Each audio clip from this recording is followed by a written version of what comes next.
Good afternoon everybody, hope you're all well. Very warm welcome back to the channel, of course, to our bronze, silver, gold frequent flyer members and all of our other subscribers watching wherever you might be around the world. We're back in the flybywire A32nx today. We're in the latest experimental branch of the mod as well for the Orbx A32nx, and we're in the T-towel livery of Volotea. And Spanish carrier, but they do the Naples to Skiathos route during summer as well. And the purpose of today's mission, we're going to be checking out the upcoming brand new Orbx Skiathos airport scenery from Microsoft Flight Simulator. Skiathos being pretty much my favourite, one of my favourite airports to fly to in the sim, of course. Let's check out this awesome livery while we're on the outside. And that is because it comes with a particularly challenging approach. That great bit of livery work.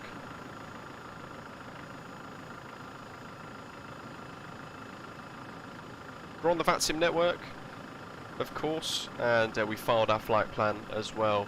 Across the pond tomorrow as well, folks, don't forget. So we'll be streaming that live all the way across the channel. I say the channel, I should say the Atlantic. Michael, hello to you, and John, good afternoon. There we are, look at that. It does look good, I've got to say. There we are. We're joined by a couple of folk flying along. There's another Volotea over off in the distance, which I think, from memory, is Michael, if I'm not mistaken.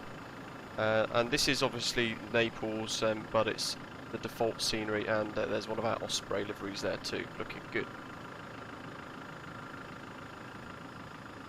We've got the Latin VFR Jetway Pro add-on, which is why we've got the glass jetway textures there, which is quite nice. But obviously we've chosen a ramp today, so we've got the Swiss port steps, as you guys can see just there.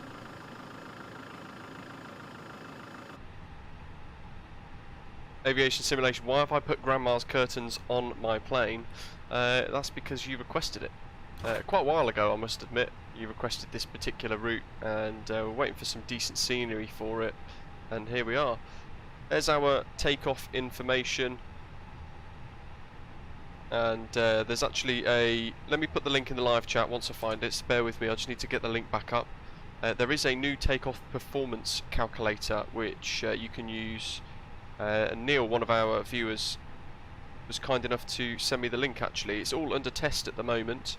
But it is worth a go, and I'm not quite sure what the up 0.8 is going to trigger, but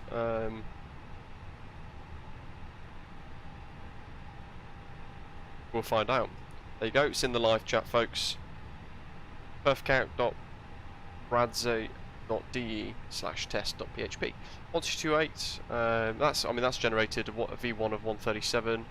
It generated a VR of 139 and 147, I think, for V2, but it's fairly accurate looking anyway, and it suggested a flex of 54.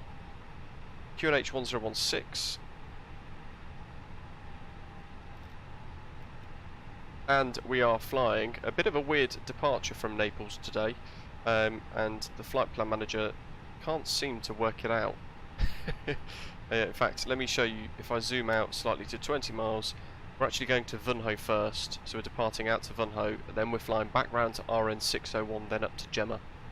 But this little section here, it's struggled to work out, so I might have to do that myself. So I'm not sure. So if I show you guys Navigraph, here we are. So we're stand 13 at the moment in Naples, and we've got a departure on runway 06. 2,600-ish metre runway, and that's with the extended threshold as well. Airport elevation of 294 feet, and the initial climb out for all of the SIDs for runway 6 include a fly runway heading to 055 up to 2,000 feet. We have to be at Vunho at or above 2,000. Max 210 knots in the turn, all the way back round to 208 degrees, and then we're going direct to Romeo November 601. Then we're going to head straight to Gemma, and then we're going to be on our way. If I zoom out then and I show you that, it's kind of going to look like this. Interestingly, there's a little VOR there, might use that. Gemma, which is the Sorrento VOR, and then out to GALTI on the GALTI 6 Golf departure. Then we're going to go across Italy, over the tip of northern Greece, almost up to Thessaloniki, which is just here. But we're going to be flying over Mount Olympos, descending down into the Aegean Sea, and then south to Skopilos for our arrival into the island of Skiathos, which is just there.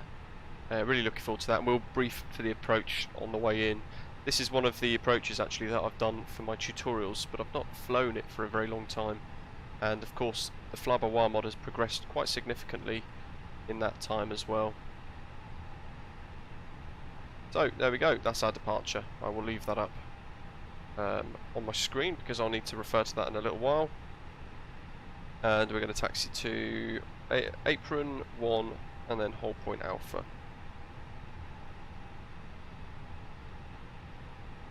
Runway 06 for taxi.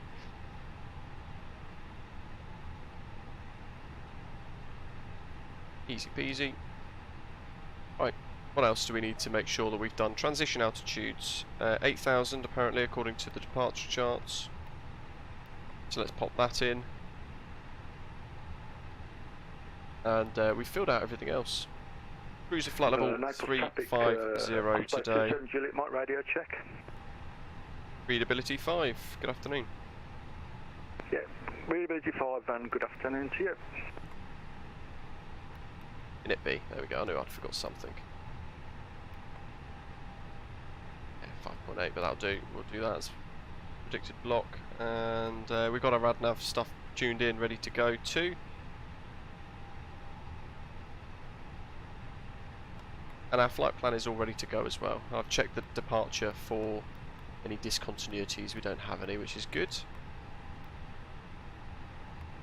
When we get a bit closer towards Skiathos, we'll probably end up with potentially a discontinuity in the arrival, just because of the way it works at the moment. But as long as we prep for that, then we can know what to expect. At or above 4,000, and then the GALTI 6 Golf, Gemma to Sorrento's VOR, and then GALTI at or above flight level 105. Let's do 12,000 then for this. Kai, wait for you, no problem. Whatever stand you want. I think there's a couple of us, Kai, over on the apron over on the corner over there with Michael is. And then I think I'm stand 13. And then we've got, I think that was John, off in the distance over there.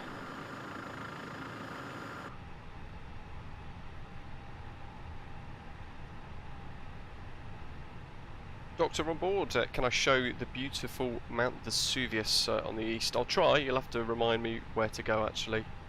Maybe Snuttle. Has the boss got a cold? I hope not, I hope not. There's that tremendous super cold that's going around at the moment, isn't there? So who knows?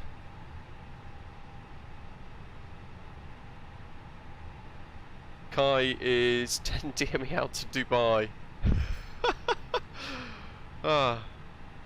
We've only had this scheduled for a few days. Well, hello, good morning or good afternoon actually. Potentially good evening actually, in fairness, depending on where you are in the world. Kai's going to be stand 19, so if you're going to be spawning in a couple of minutes, you'll have a bit of time to get set up and sorted out anyway. So external power, that's off, APU bleed is on, and seatbelt signs are on, emergency exits are on, and standby compass is on as well. I've flicked the evac commands to Captain and Purser. In case it all goes a bit Pete Tong, then they can command a departure, or an evacuation I should say. The Orbx Skiathos is going to be releasing, I think they suggested the 5th of November actually, I think, so coming very very soon, and it is really nice. They've done a whole load of photogrammetry upgrades on the island itself actually, and we'll have a look on arrival. We'll check out the port. The port that's nearby the threshold has all been added into Kai, very nice. Chop chop.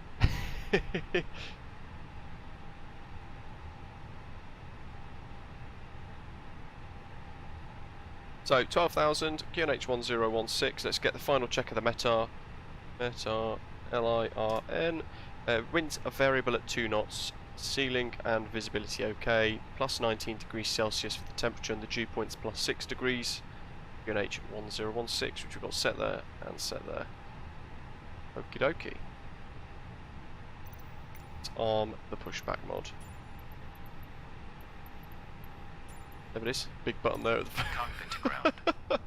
that great big button that I missed when I clicked it.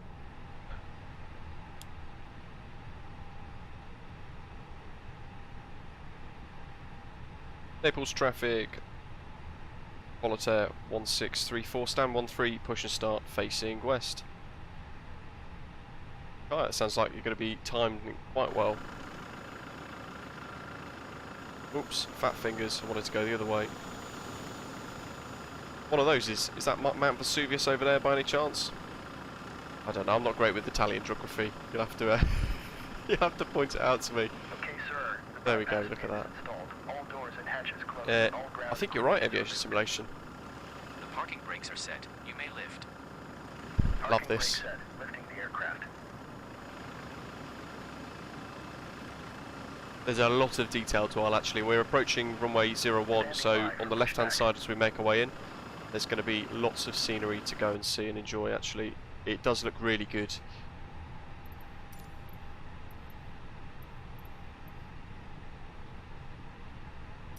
Cockpit to ground. Go ahead. We are cleared for start and push. Parking brakes set. Okay, cleared for push start. Please release parking brake.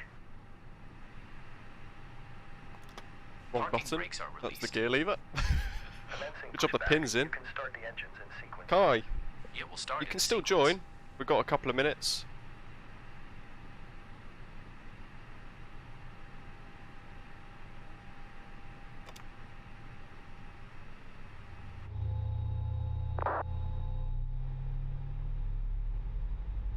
Hello, thank you very much. And Philip, hello to you.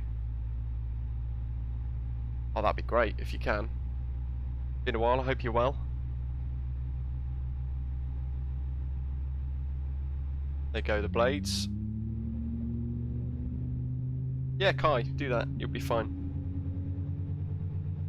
We've got 5 minutes or so at least, and if you're spawning in at the moment, I'm sure you can do a high-speed setup like I've done a few times. Be good for you to fly along.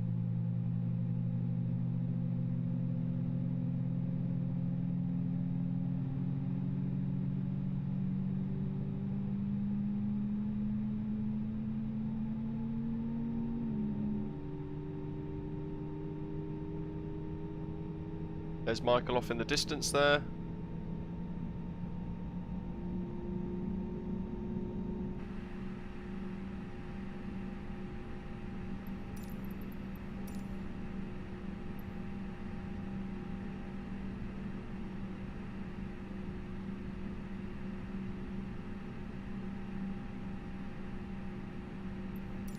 Okay, pushback completed. Please set your parking brake.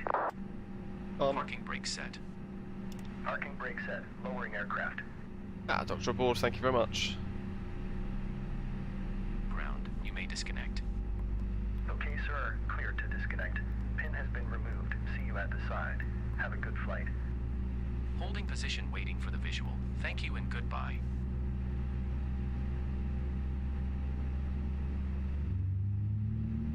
Ghost team, hello, welcome. The new Skiathos is stunning. 5 radio check. Readability 5. Thank you. That's in VFR custom RX ground vehicles, RX EU, that pack there that we're all seeing with the Swissport, Gate Gourmet, newest things, Swissport steps, etc. Alberto, hello, welcome. In line to get your booster, nice. Visor, I hope.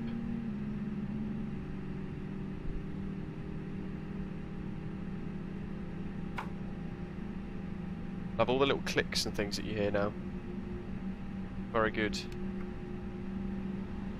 Last time we had a departure actually that was a bit weird like this. We got a crash to desktop. Not that I want to jinx it, touch wood, we're okay. It was only me though actually that had the issue. Okie doke, they're stable. And the flight deck door's locked. Flaps 1. Brake arms. We'll wait for that to stop moving. Spitfire F 100, good afternoon. There we go, once the little blue marker disappears, locked it in place, goes green, and we can hit takeoff config, and then we get the checklist. Brake set to max.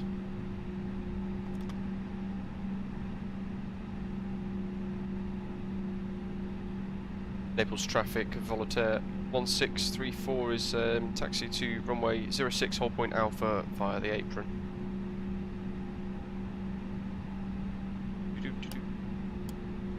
Pop them at the belly, might as well, and I'll stick them on auto for now too.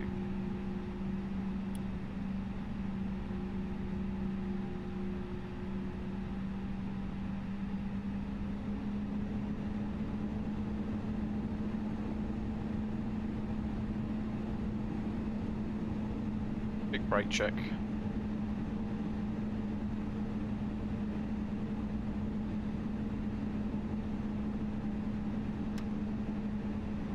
Should be able to taxi on idle.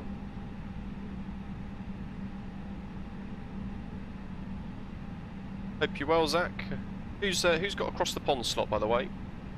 I'll be departing JFK.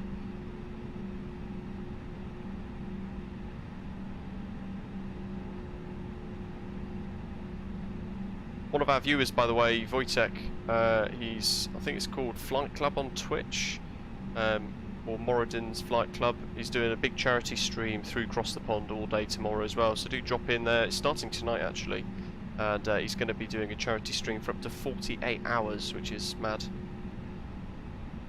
All for charity that sort of helps fight cancer with children, which is quite a good, really important cause.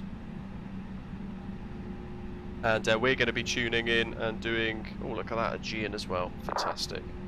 We're going to be doing Cross the Pond from about 1 o'clock UK time, I think it is off the top of my head. It's scheduled on the channel anyway, and we are going to be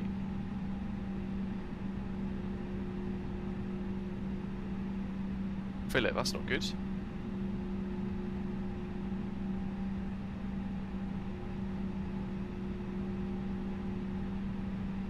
We're going to be departing JFK and we're going to be heading to Helsinki, which is really cool. We've got the freeway Helsinki Vantaa Airport scenery from flightsim.to, which is stunning.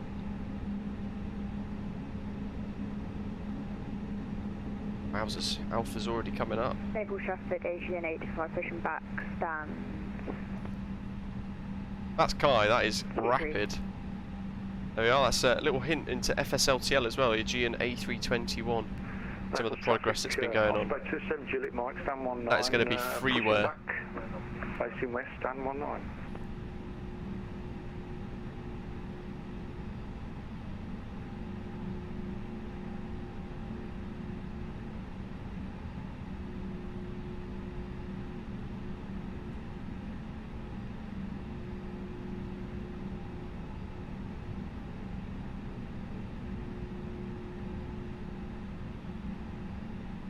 Little bit on the brakes. There we go. Bakasato, hello, welcome. Look at that. I mean, it's such a strange airline, but it's got quite a cool livery in the A320neo. Probably more so in the sim, because I think the sim does make things look very, very good indeed. There's Kai. Aegean A321, and yeah, that's FSLTL. This is, folks, so they've got sounds and a few other bits as well. And the project is developing at a really good rate.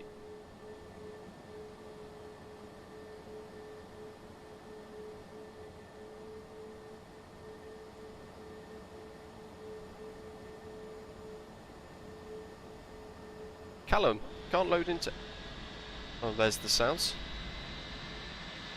Can't load into 80% of your sceneries. When did you last update them? Just out of curiosity. But I know a lot of the time the issues with the sim at the moment because of the sceneries needing to be updated.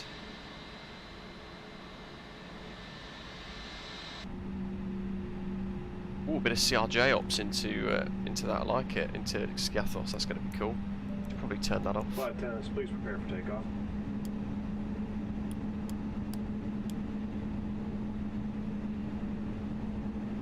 Naples traffic.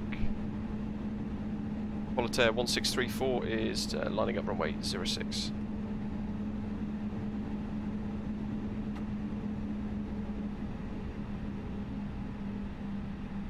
Doctor on board, it looks like it. They've got CFM and IAE models and options, and they're, depending on the liveries, they basically tried to configure it so that they try most of the time to load up the correct engine option with the correct livery if they can. Really cool. And what I love about FSLTL is it's all going to be free.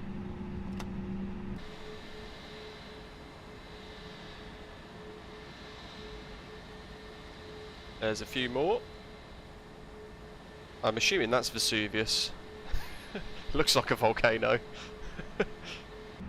Okie dokie. It looks like we're all pushing and moving.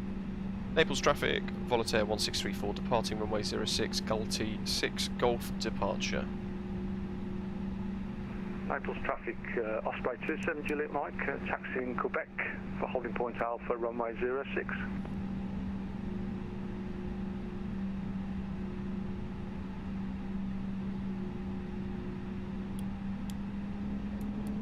Naples traffic, Asian 825 taxiing to holding point Alpha runway 06.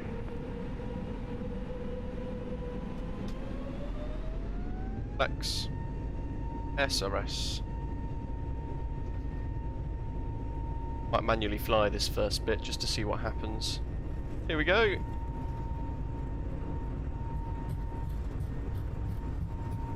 $80 knots, bring the nose wheel pressure off.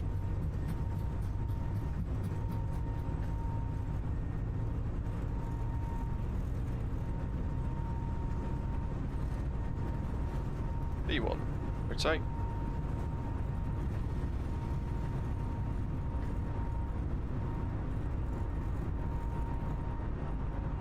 And the good old positive rate go up.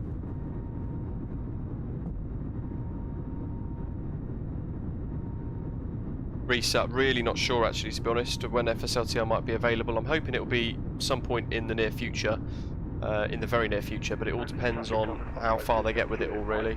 Lining up for runway 06.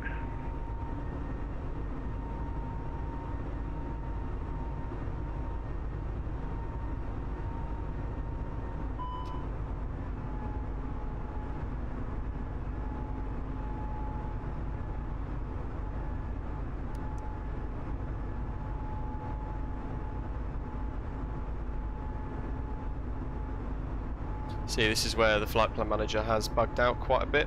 As you guys can see here, it wants us to head back effectively.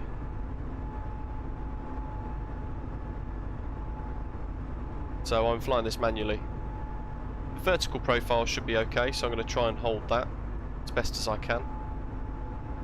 But we need to fly to the waypoint that's just ahead of us first.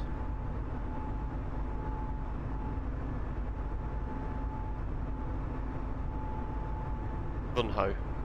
Max 210 knot for the turn as well, which is actually holding there as a constraint by the looks of it. RN601 is a max 210 knots as well. But hey, I might cancel the speed restrictions. Turning.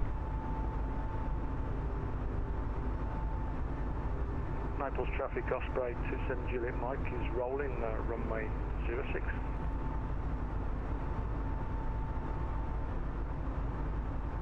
Naples traffic, Asian 825 lining up runway 06 behind the departing traffic.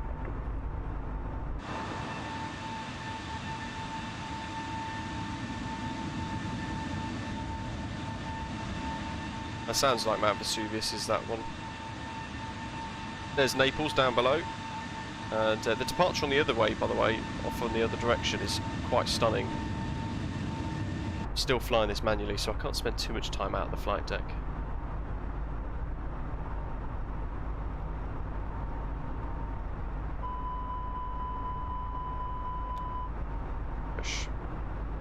One thing I have noticed is it doesn't respect this until autopilot goes back on again. So you can see there we're still climbing up to 250 even though I've told it to go to 216. So that's a bug with the fly-by-wire aircraft. And you can see it's going off in some random direction over there. But if I go direct RN601 now, with the beauty of the flight plan manager, I should be able to now go autopilot on, and away we go.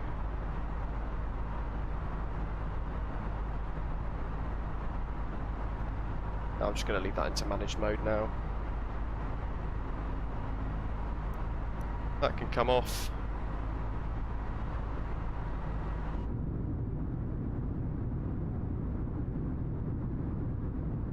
Mount Vesuvius is off in the distance over there. Let's see if we can get another view actually.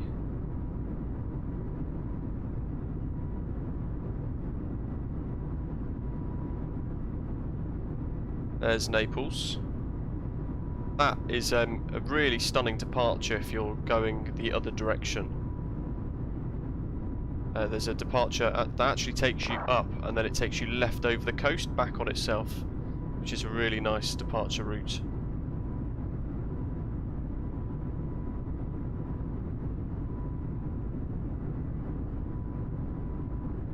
Akazato, fantastic. When's your cross the pond slot, and who else has got slots, by the way? If you've got a slot for cross the pond tomorrow, what time is it and where are you going? And also what aircraft are you using too? I'm assuming that's Mount Vesuvius. Big hole in it. Let's see if I can get a picture of that.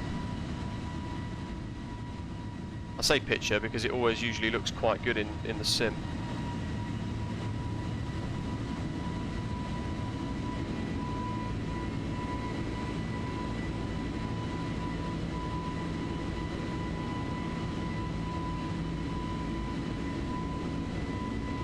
Oh Dan, fantastic, and congratulations. Is it default scenery, Goodman? Yes, but I think from memory Naples has got photogrammetry added to it too.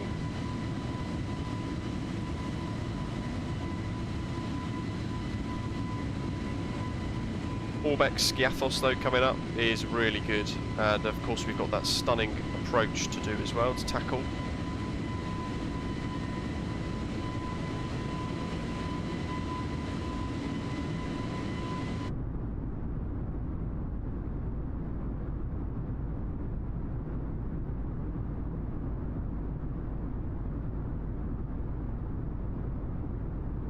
Right, so today, hello, welcome.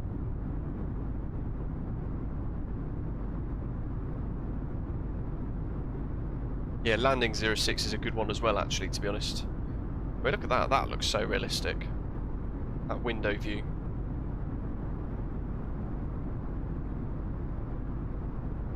In fact, which one is our window view? That one. There you go. There's Mount Vesuvius from a passenger point of view.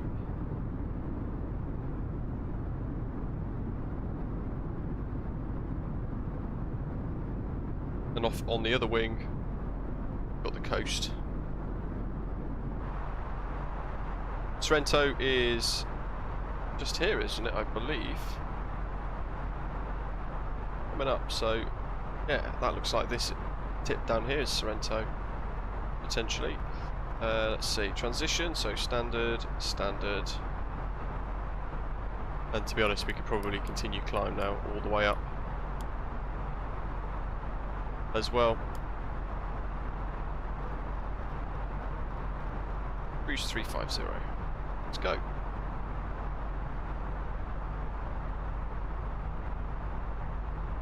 Have a bit of Pompeii.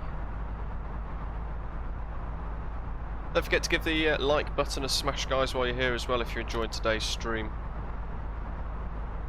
We're going to be live for a very long time tomorrow with Cross the Pond, so I hope you guys can join me and keep me motivated throughout, keep the stream energized.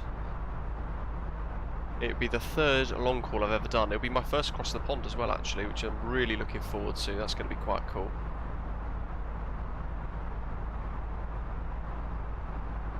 And I need to get my air law exam done as well.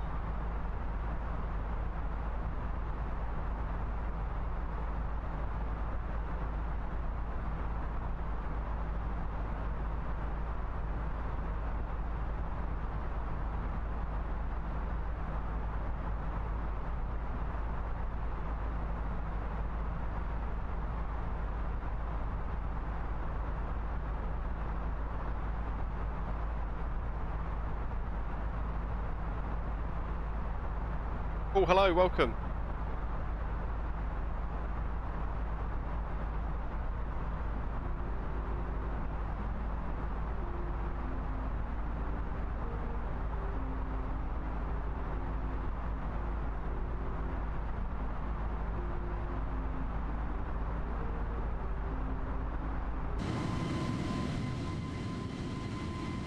Oh, it does look fantastic, doesn't it? Look at that for a dramatic bit of scenery.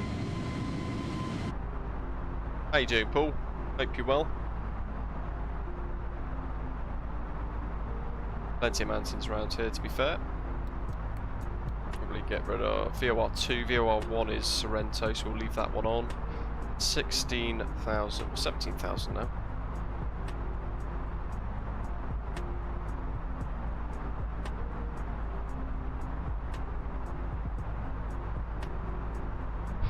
God, I don't think you need to worry about that too much.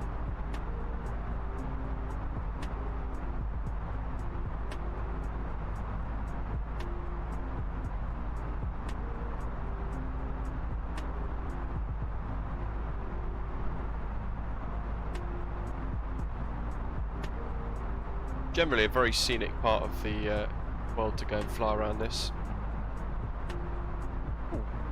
Oh, that's a mad one. Long 12-hour shift for you.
Love it. Just gonna have to create a new Spotify account because it's expired. I was using the Mrs. one,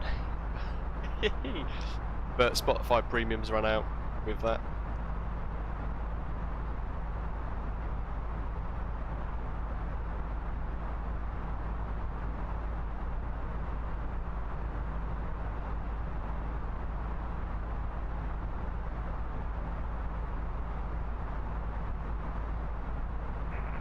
Naples traffic, Osprey 5563, taxiing runway 06.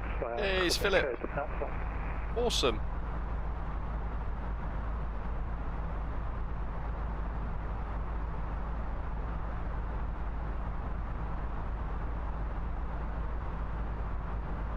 So, what we're doing, 23,000 feet now, we're still climbing up.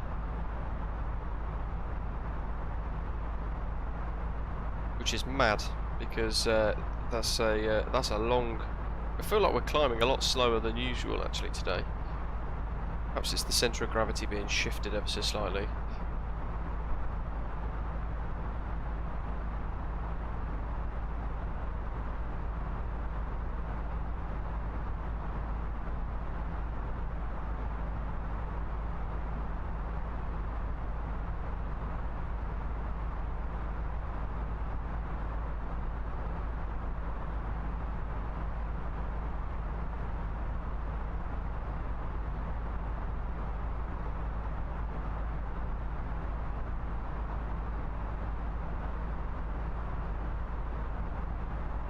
Lovely stuff. Let's get Spotify Premium rocked up again. Sathira, hello. Really good, thank you. I hope you're well.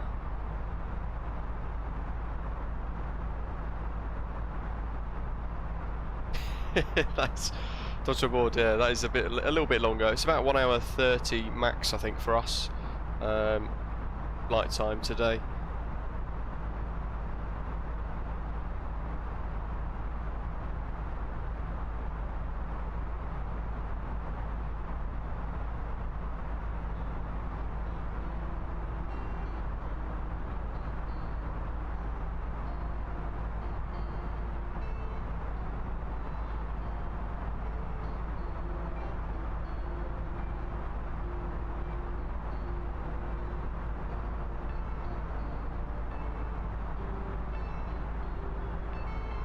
Ah, lovely. Love it when Fly Live Studio doesn't work properly.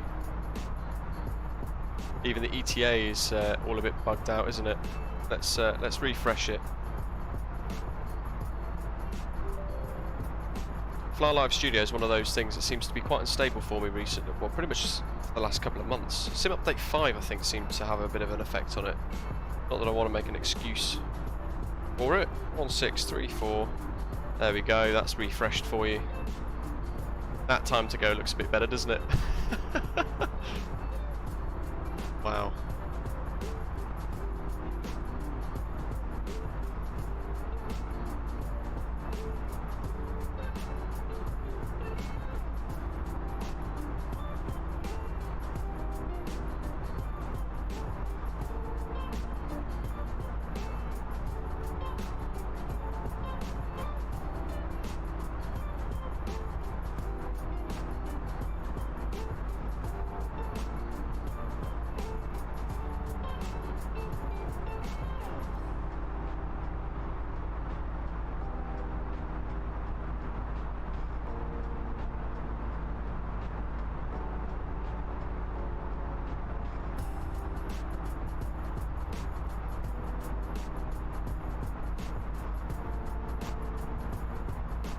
Getting pretty much the entire Stream Beats playlist downloaded at the moment. How many can we park at Skiathos? Oh, that is a good question actually, I'm not sure. I think it's about 4 or 5 spaces. On the Orbx Skiathos scenery that we're going to check out when we land, folks, there's a couple of static aircraft that are a little bit in the way.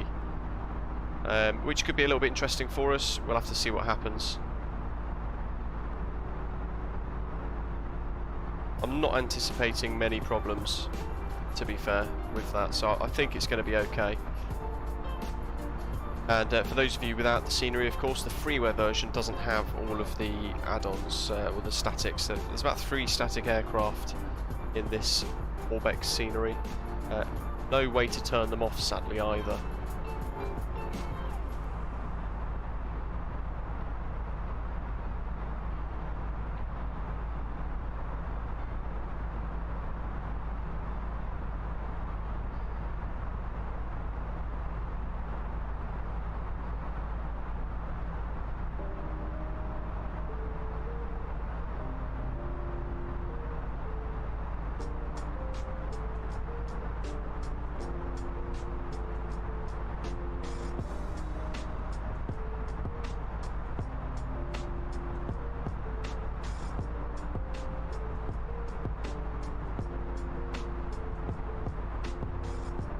Ted, flight level 300.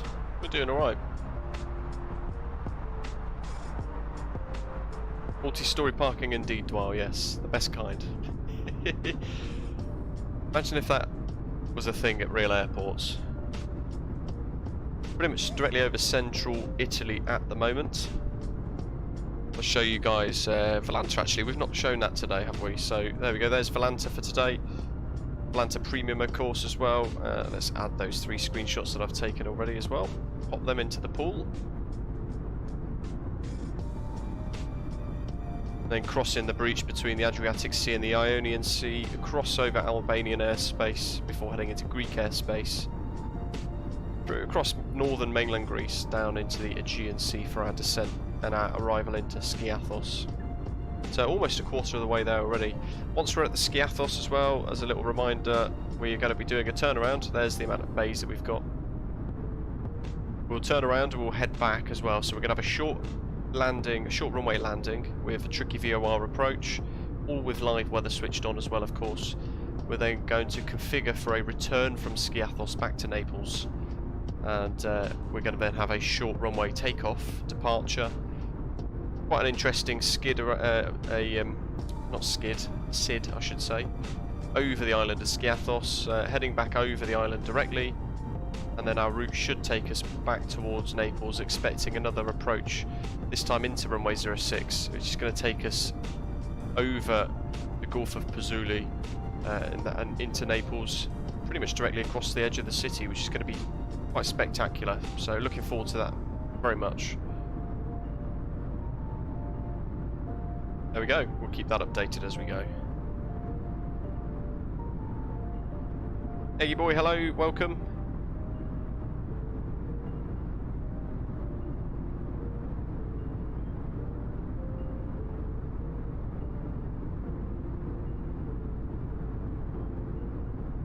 Kavutan, hello, welcome. Tried model matching techniques but still see default aircraft. If you're using the model matching Project Megapack, sorry, if you're using Project Megapack, then that's probably part of the reason, because that project pretty much went bust from Sim Update 5 and they've stopped supporting it, sadly.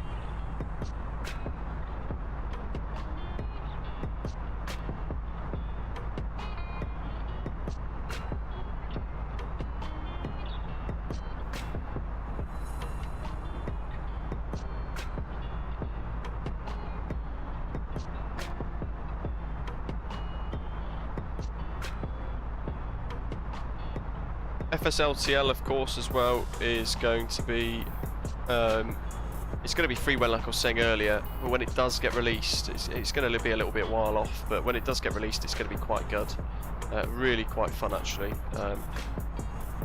And as you'll see, on departure we had Kai in an A321 with the IAE engine option, so we can look forward to all of that.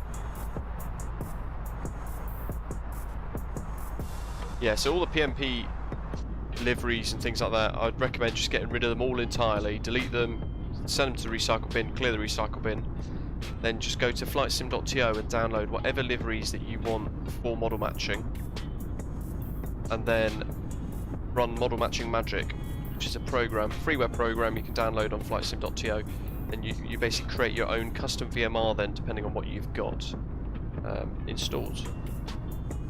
When FSLTL releases, I will release my VMR that I'm using with that, so all of you guys can basically download that and enjoy my VMR file for model matching, just to make it a bit easier for those of you who don't want to do it themselves. Philip, fantastic, airborne, and good to hear you're well. Good to have you with us as well today. Might be doing the final Fly UK South America tour leg on Sunday, an hour and a half from Brasilia to Salvador, I think it is. We'll fire up the CRJ for that potentially. Though that's not a scheduled stream yet, of course. We've got to get across the pond out of the way first. That's going to be a long one tomorrow. The latest I've stayed up for a stream, I think, as well, by the time we get there.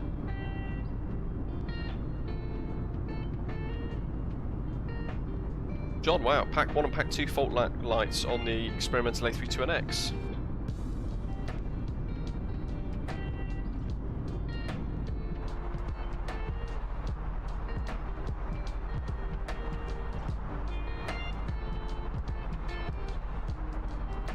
Mine are okay. Maybe try and press 1. Don't press both, but try and press 1 and see what happens. See if you can turn it off and on again, perhaps.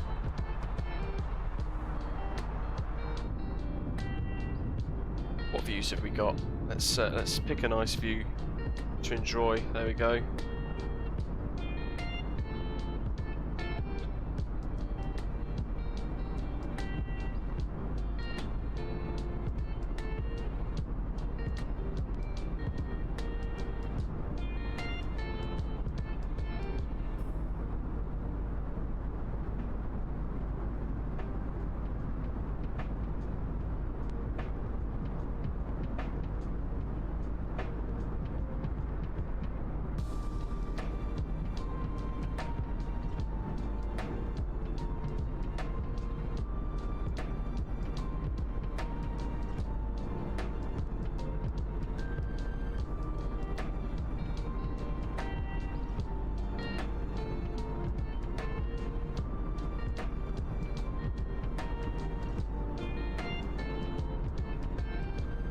Had my CAA Class 2 medical yesterday, which is a little bit crazy. And all passed, all signed off, so I got my medical for my pilot's license for the next 5 years.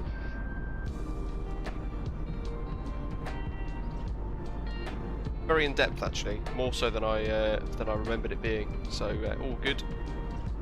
Ginny, hello, welcome. LT config wants one of the passenger views. I'm going to assume you want something like that then, in that case. And Kevin, over in sunny Florida, good morning to you, I hope you're well. Wish it was sunny here, I'd be able to get some real flying done at least. I've just, well actually I'm trying to order a GoPro Hero 9 and all of the sort of cables that you need so you can plug it in to the PA28 and actually get the ATC and the intercom recorded with the video as well. That's proving more difficult than I thought. I'm going to have to call GoPro customer services just to put an order in, I think, by the looks of it, which is going to be interesting. I might see if they can throw something in for the hassle. But I'm hoping I can get a couple of things set up so when I'm flying next, potentially for my first solo, which I'm hoping to complete before December, before Christmas at the very least.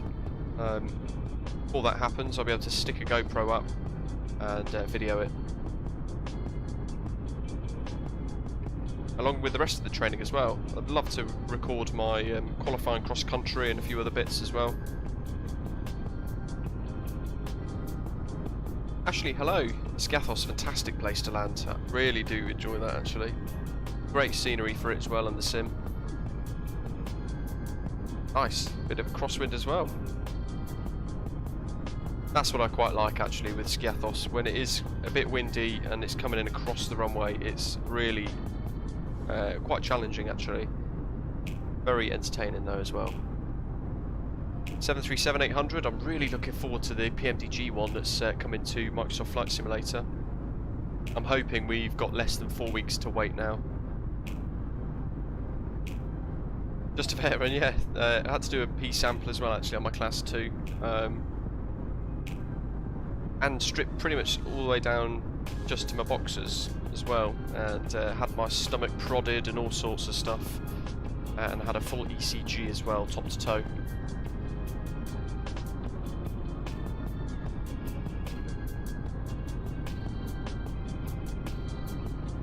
And Drini asking, do I use the top of descent calculator in the fly pads? Might do actually, to be honest. Peter, good afternoon, hello, and late departure in the A320neo. To be honest, you could probably do a direct 2 on departure, just turn right and cut out the SID.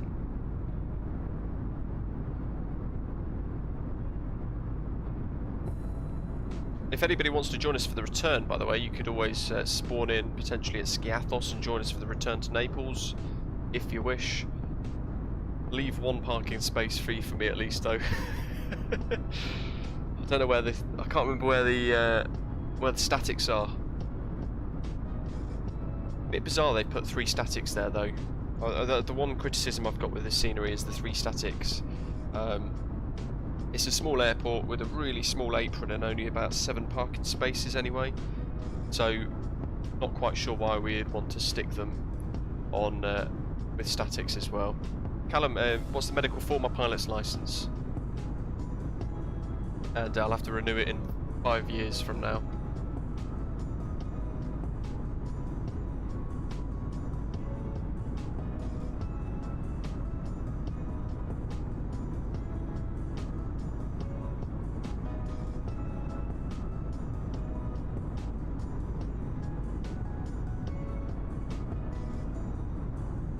LT configuration, it's a Airbus A320neo. Sorry, I just saw your question a little bit further up there. Whoops, wrong button. I'll show you the outside because there we go, that's what you can see. That's our aircraft for the day. The Elite 1As powering it across. A bit of contrails off in the distance too.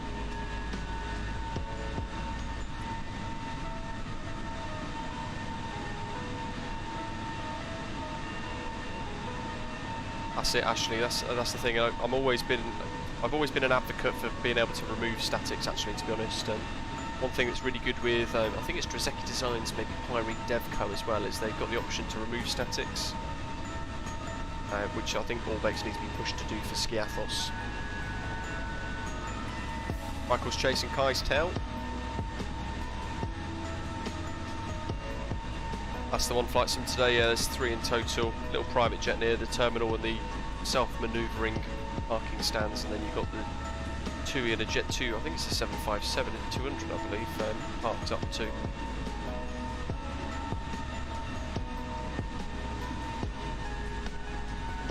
Lucky, hello, welcome. Really good, thanks. Hope you're well. In fact, Lucky, while you're here, is it known that there's a bit of a bug with the auto throttle? Because I've noticed that today. I've not had a chance to check the fly-by-wire bits, but I've not even had time to test actually recently, sadly, so I do apologise for that.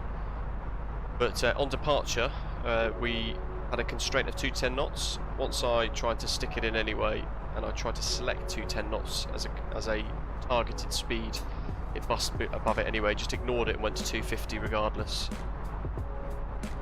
Kevin Philpott, fantastic. Yeah, having the option I think is quite important because it does open it up. I think as a default the scenery should not have any statics at all, and then there should be an option to turn it on if you wish. That's only my 2 pence piece worth at the very least anyway. 240 miles to go. What's the weather doing in Skiathos? LGSK. Winds are 010 at 9 knots, all the 9s, few clouds 1,200 feet, broken at 3,000, temperature plus 16 degrees Celsius, dew point plus 10 degrees Celsius, and a QNH of 1022.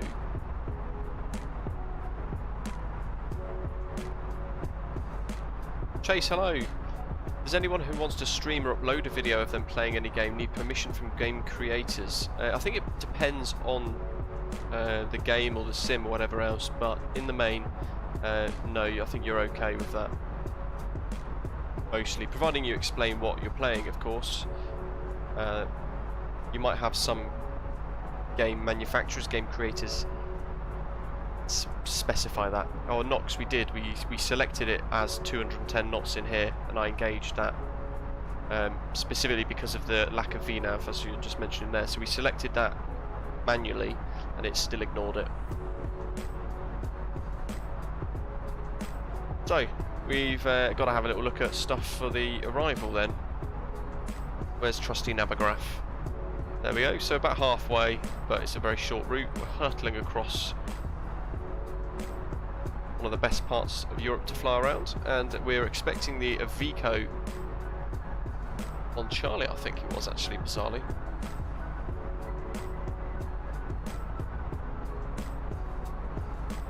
We are coming in from the north. What's our routing, tell us? AMSIV reviews at Vamos, SKP.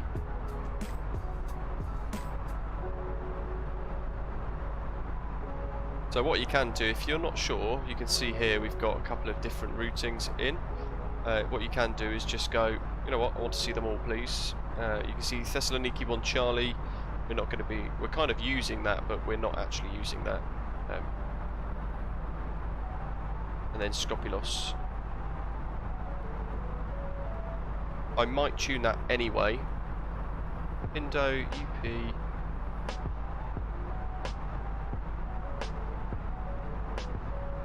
Yeah, so I'm going to tune that anyway, and I'm going to remove the TSL waypoint from the star, I think. Go direct Castoria to AMSIV. And then we'll be coming in from Skopilos. It doesn't look like that's an arrival procedure though, does it?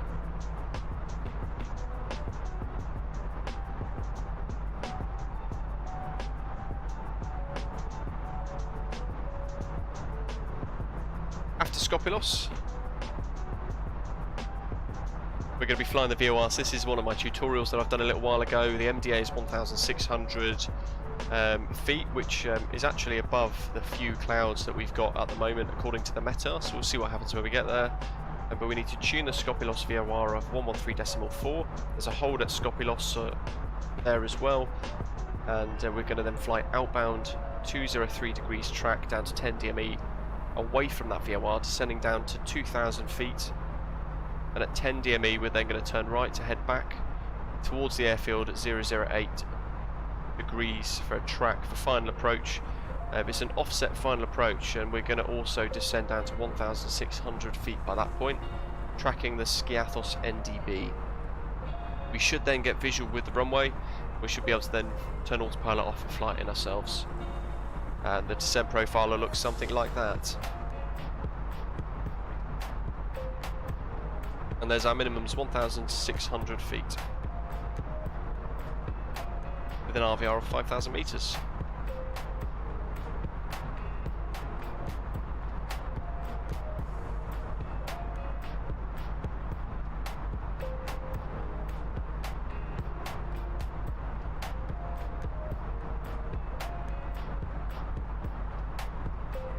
So, what we got here? Oops, wrong one. We want this one. No star is needed. We are replicating one from real life, to be fair, so we could just do that and then no star if that's the case. Approach via Skopilos, and it should look like that. We'll get rid of those discontinuities.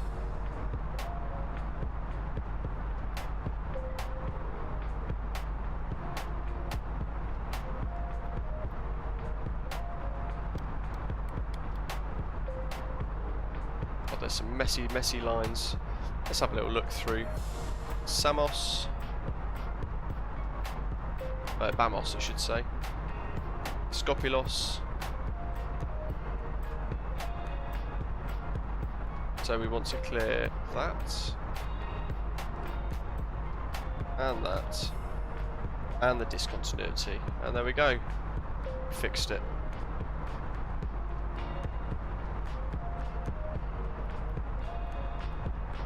End of plan. In the RadNav page, we can clear the VORs we've just used. We don't need those. Oh, Philip. That's not good. You could always join us for the return back from Skiathos if you've got the time. Appreciate it's very late for you over in Australia though. Oliver Samuels, good afternoon to you. Very warm welcome to you. Chase is asking, did I have any issues when starting to stream this game? It took me about 6 months to set it all up, get it how I liked it really, with Microsoft Flight Simulator, but the sim itself has actually been not too much, touch wood, of a problem. So we should be, you know, once you get it settled and you work it properly, providing you've got the system spec for it, it should be okay. You've got to keep every mod you use up to date though, that's the only thing that's quite important. SKP. And Skiathos 326 SKC. If we can put that in, SKC. Yes, lovely. We need to go outbound 203. And then it's offset, so the 008 track is or for the VOR tracking a little later on. Can't really set a course for that.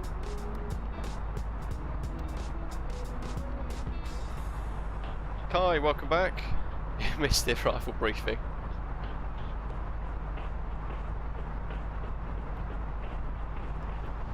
We can put the METAR in. It shouldn't change too much. We knew the QNH is 1022. We've got that from the METAR, and the temperature is currently 16 degrees Celsius. And the wind straight down the runway 010 at 9, which is nice to see. Transition altitude 5,000. It's outbound 4,000. We'll do 5,000 on the way in. I think that's correct from memory. I can't quite remember. And the Barrow was 1,600. And we're going to do landing config full flaps with an approach speed of 135 knots. It's a really short runway, so another thing that we need to be conscious of is how much distance we've got. And it's always good to read through all of this if you've got the time. Taxi, pushback, startup procedures, etc. But there's our approach, and it's a really short runway, 1,628 metres in total length. The usable length for landing though is down here, 1,570, and that's at the threshold though, so probably looking at 1,450 metres from the touchdown zone. So yeah, very short. So we would use medium auto brake and probably full reverse thrust for that. And if we overshoot and go too far beyond Alpha 1, which is quite likely because of the runway length, we might be able to get stopped in time though. If we go beyond that though, we'll have to taxi all the way to the end and then turn around at the turnaround point before heading back down to Alpha 1 to vacate and park up. Hopefully it can work some magic with medium auto brake and we can get off on time though at Alpha 1. That would be quite sweet. Archie Sampaio from the Philippines, very good evening to you over there. Thanks for tuning in, very warm welcome. If you're sitting in the background and you want to come and say hello, then click subscribe. It'd be great for you to come and have a chat, say hello in the live chat with us all, join the conversation there. Make sure you give the stream a little like as well while you're here too. Lets us know that you're enjoying today's live stream. Tomorrow for Cross the Pond we're going to be in the 787 Heavy Division mod, the latest development branch for that, and we're going to be flying Finnair. Finnair 165 will be my Cross the Pond call sign for tomorrow, and by the end of today actually we should have our official route given to us, in which case I'll get that on SimBrief ready to go as well for the big day. Our slot time is I think 13:19 Zulu, but we're going to start an hour beforehand, and the reason for that is because we're going to go through cold and dark setup, we're going to go through all the pre-flight stuff, and then we're going to request our clearance half hour before I want to push back, and I'm going to try and push back 20 minutes before we're due to depart, 25 minutes before we're due to depart. If we can get a little bit early, then that's going to be quite cool, because I know there's a couple of people with slots around my departure time as well, similar areas, so hopefully we can then kind of tie in with each other that way. And we'll be blasting across the ocean at Mach decimal 8.6 or whatever speed I can get. Doctor aboard, hot brakes indeed. So we'll use the brake fan, get those brakes nice and cool. El Glams, it's going to be quite cool. Eduardo, hello to you, welcome. Really good, thanks, hope you're okay as well. Hopefully you guys are all excited for Cross the Pond tomorrow, whether you'll be watching it or if you've got a slot and you're going to be flying it too.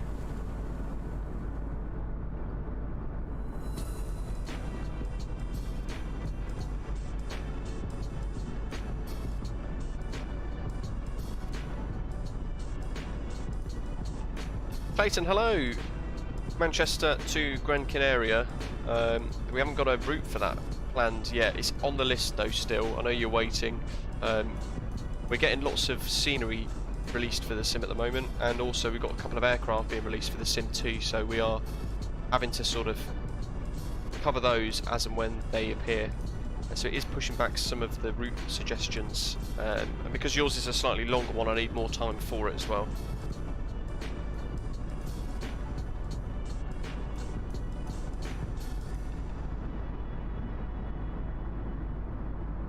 I'm hoping by the time we get round to that one as well, the TUI 787 liveries will have been fixed, because it's got that mirrored TUI smile on the logo on the tail on one of the sides. I'm hoping livery creators can switch that too.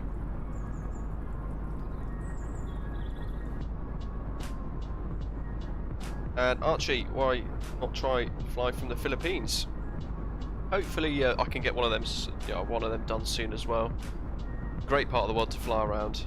We've done a couple of things like Jakarta to Bangkok and things like that. And we've done Singapore recently too. So I do like to fly every now and again in the region. I want to do a Japan flight soon as well. Probably using the new Sendai scenery that's free to download on flightsim.to.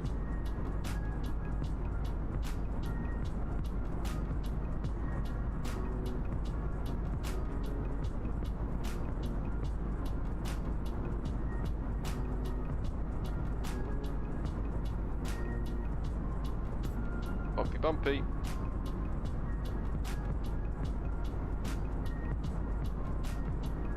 the guys catching up, and we've also then got Michael catching up too, I guess, on that basis. RP Beastie, hello to you, very warm welcome.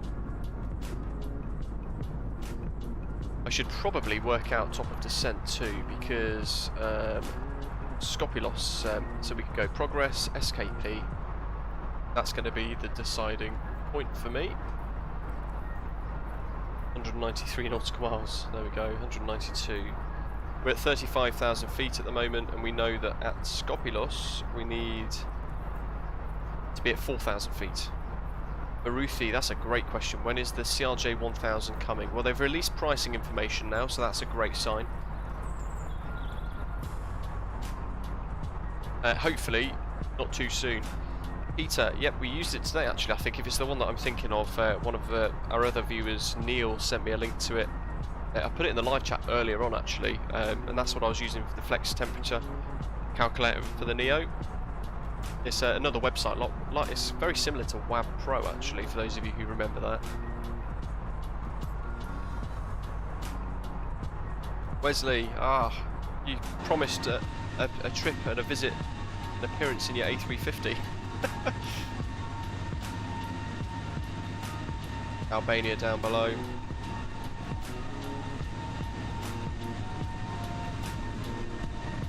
The mountain range down there actually is part of the Bush Tour. There's the Balkans or the Baltics Bush Tour in the sim. First thing I ever did actually when I downloaded the simulator was that very tour. I think it spans over 19 hours of flying in a Cessna. Fix info rings, what you use for top of descent gridman. Yeah, it's a great little feature actually to have now. So let's have a look at the top of descent calculator, shall we? Oh, Wesley, that sounds good.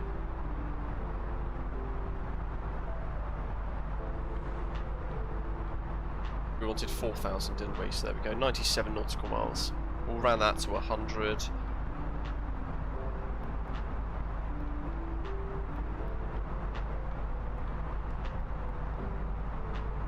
So we'll put a fixed ring in at Skopilos, and we'll do 100 radius.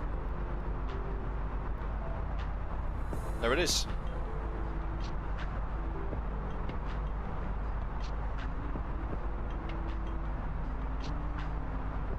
Yeah, it's a little different to what figures I got for the V-speeds in the MCDU, Peter, but very good nonetheless.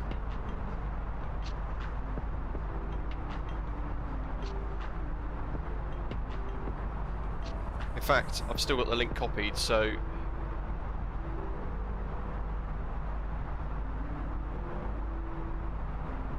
it's free. Check the live chat, I'll put the link in there for you guys. Click it, open it up in another tab, and you can sort of see. We'll use that for departure back to Naples as well.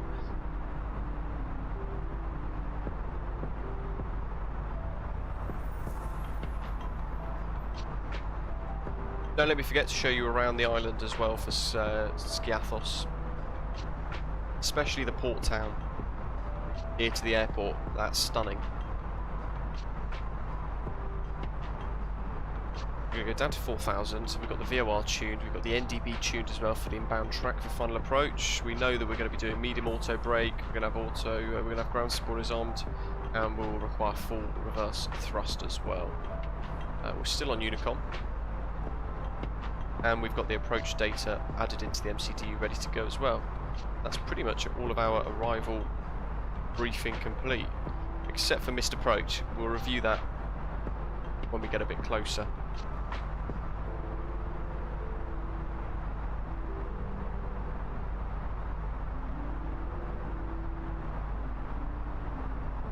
Doctor on board, yeah, I'll do that in a little while.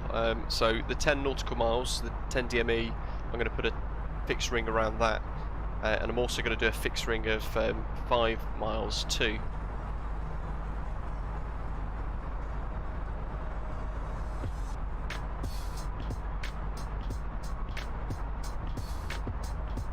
Because Skiathos is exactly 5 miles from Skopilos directly.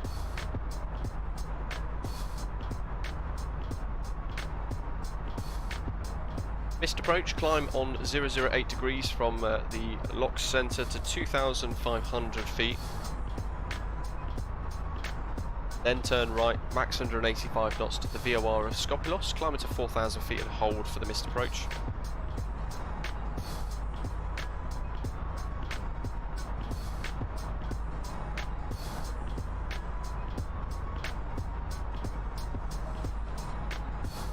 Gridman, I've not actually tinkered with the radial option, so not quite sure if it works, how it works. I'm sure somebody can explain in the live chat. Doctor on board, I'm sure, is probably already typing an answer.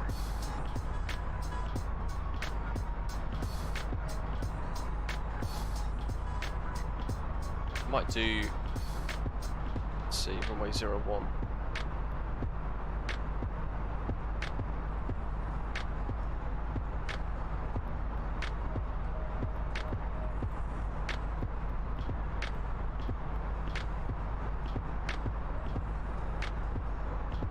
FQ01 is map T, that's at 4.8 DME.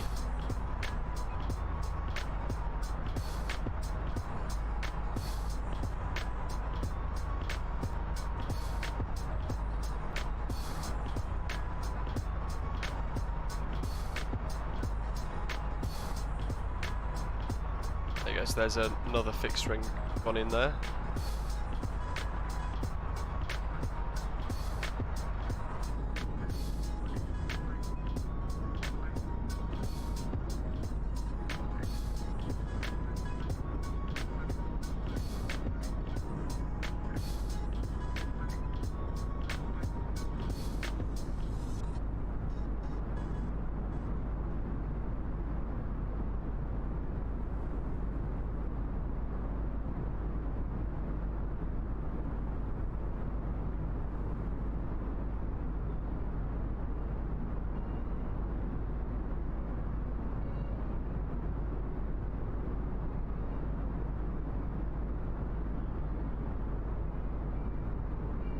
Jim-X, hello to you. We are using the experimental branch of the fly-by-wire mod, which I think now, if I remember correctly, also has a TCAS working inside of it, which is really good.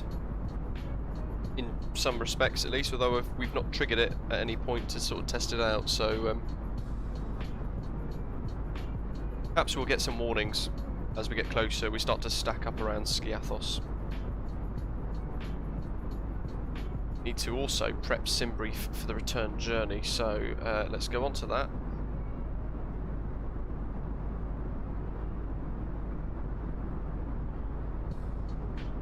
And we'll load up the dispatch system for a new flight. And our return call sign is going to be Volotea 1635 from LGSK to LIRN.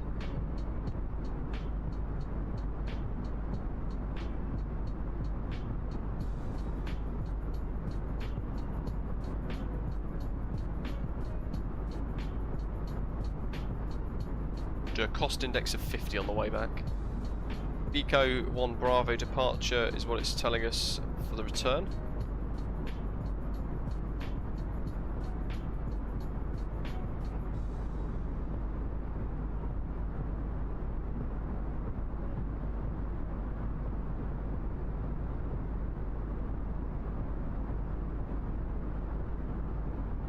It's suggesting AMSOR, then the only ones AMSIV Quebec. Let's have a little look at some approaches, shall we? Just gonna have a quick look at Navigraph.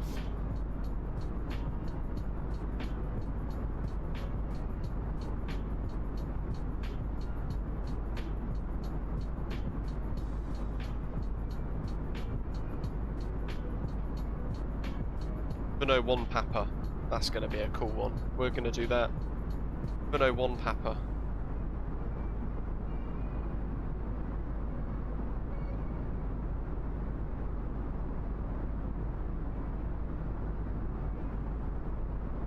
Return.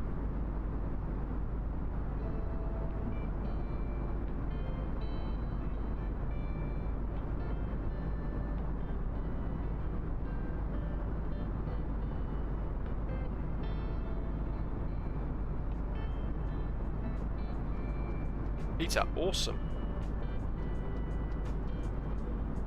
Let's get that pre-filed on the VATSIM network, ready to go.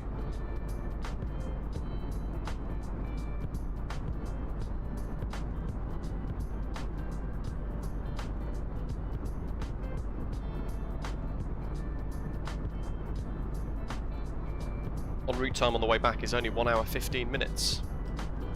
Nice and quick.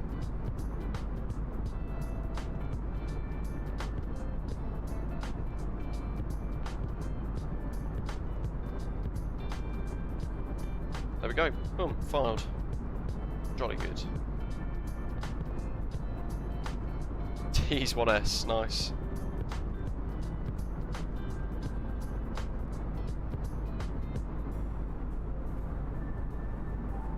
Down by the lake is a city called Belisht.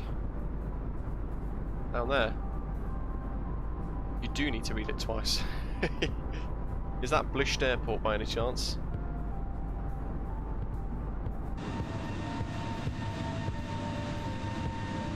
Wrong button. Hit insert by accident. I'm supposed to go to that one. Fat fingers. Not too far from top of descent now either.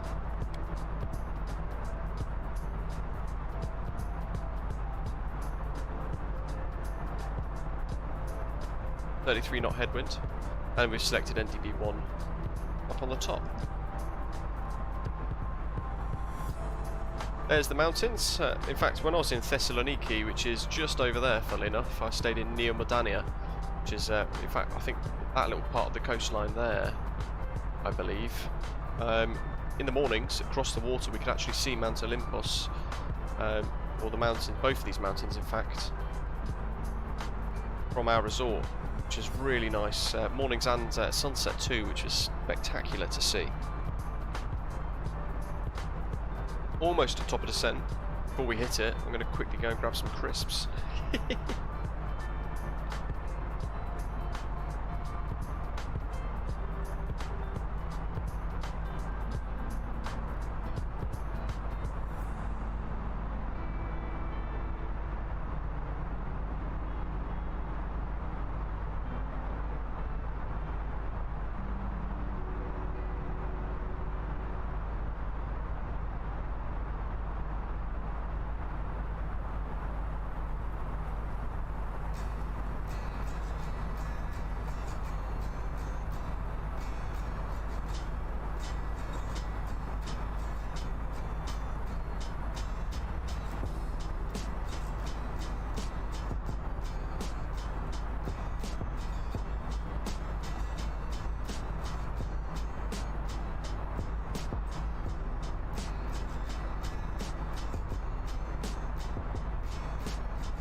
I'm back.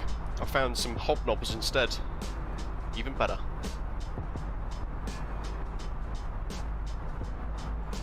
Here we go. So we want to go all the way down to 4,000. I'll set 4,000 to begin with. I'll see what happens. Should be about right, actually, to be honest. And then we should probably end up with a continuous descent down to 2,000.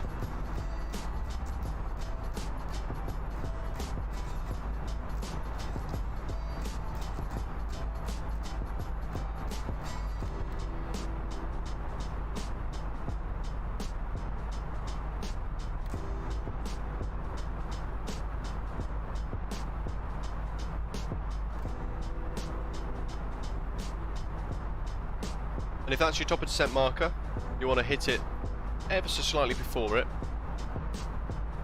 because you've got to remember the engines need to spool down first.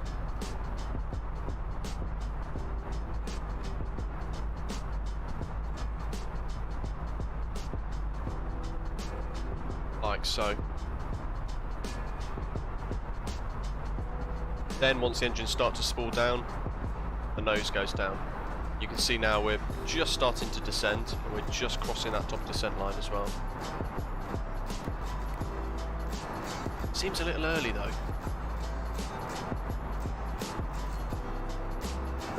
By the look of Atlanta, we're going to arrive as pearls on a string.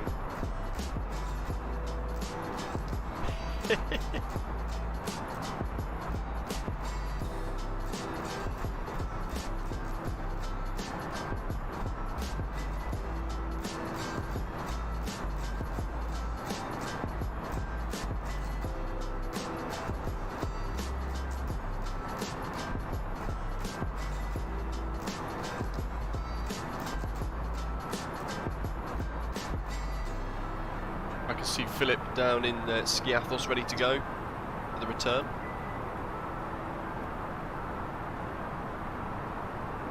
Kai and Michael are right on top of each other.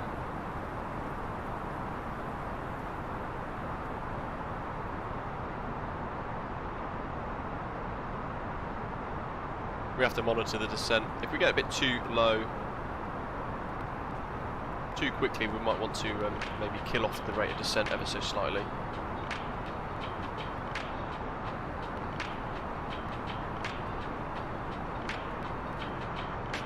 But yeah, suggesting, silly thing, there we go. It's suggesting 82 nautical miles for 3 degree. Well, we're only about 2 degrees nose down, so it should all equal out, he says. Famous last words. If we get nearer to 12,000 and we're barely at GOKEL, then I'll intervene and I'll stop the descent at about 12,000.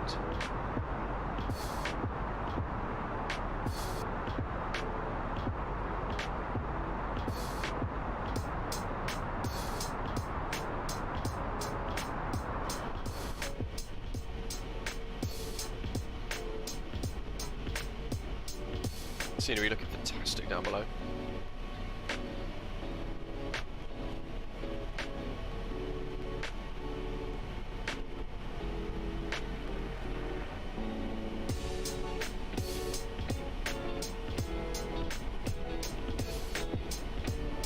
There's the mountains.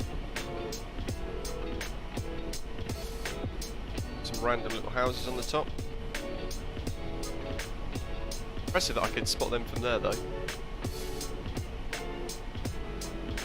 And the Greek coast coming up as well. For the GNC. Not too long to go now.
Departure from Skiathos is going to be quite interesting. We'll require at least flaps 2. I will likely depart with flaps 3. So there's a lot of different things we need to take into account for that departure, and very different way to the way the aeroplane flies. So we'll go through all of that. When we get on the ground, we turn around, we'll discuss the departure, and then we'll go through it as well. Just before we push the start, so we all know what we can expect from the aeroplane when we do depart the really short runway with flaps 3.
think the profile looks too bad.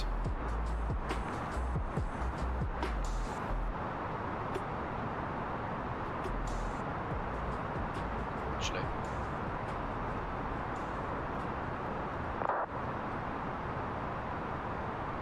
Let's intervene. Just for a little while.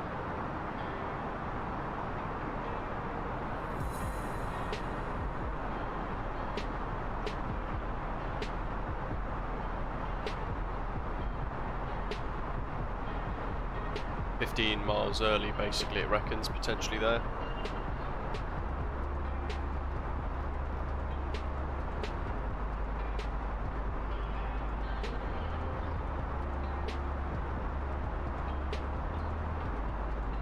Kai, no worries at all. Glad to have you fly along for the outbound at the very least. Been a while. We'll land a Lokes, we hope so. That'd be fantastic, won't it? Rish, hi to you as well, very warm welcome on board. Joining us just as we're about to head into the new Orbx Skiathos that's come in, I think just potentially on the 5th of November, the Microsoft Flight Simulator.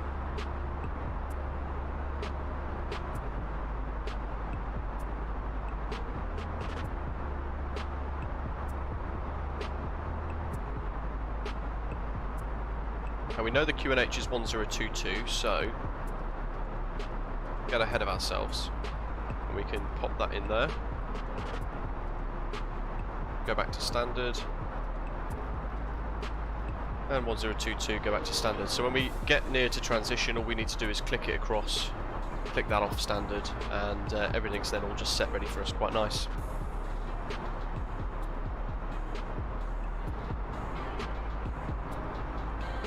And I might intervene at 12.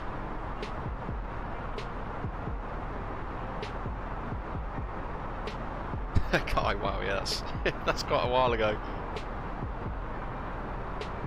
We should actually also turn them on. Skopilos, 54 miles, there we go. That's going to help us as well because we can track that. We could, vertical, let's go this, 50 miles, and it tells us there. Desired vertical speed, 1,000 foot per minute.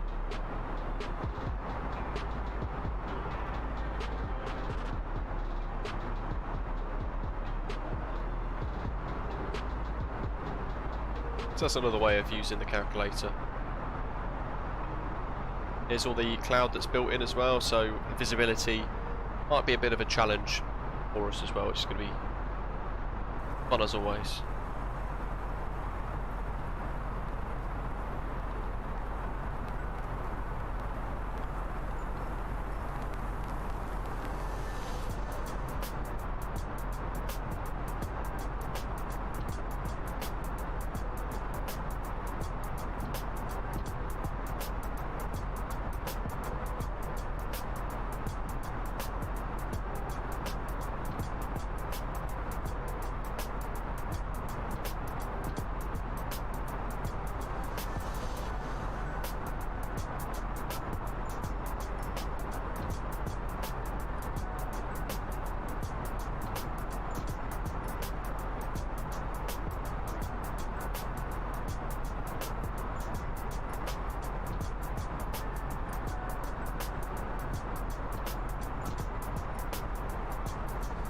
I'll probably leave out 30 miles, is probably a good one. I could even do 25 miles to be fair.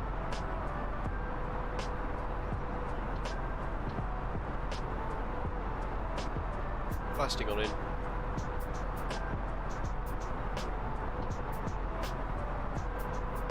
Eversturdle, welcome on board. Hello to you. Rish, I'm glad you're enjoying the Stream Beats tunes.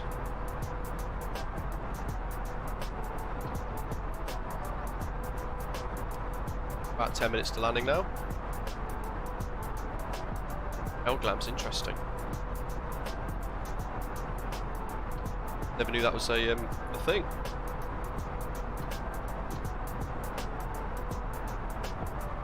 I wish this sort of camera difference here would change, because yeah, you're looking out the window. I can barely see the screens on my own monitors. Not had too many crash to desktops, Turtle, to be honest. It doesn't seem too bad, though. I don't want to jinx it in any way. Pumpkin, we are about to arrive into the new upcoming Orbx Skiathos airport for Microsoft Flight Simulator.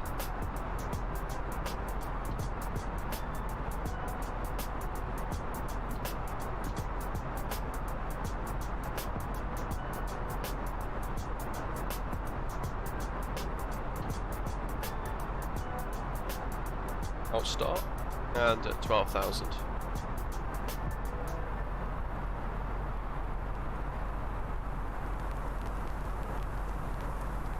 Get that other screenshot put onto Volotea.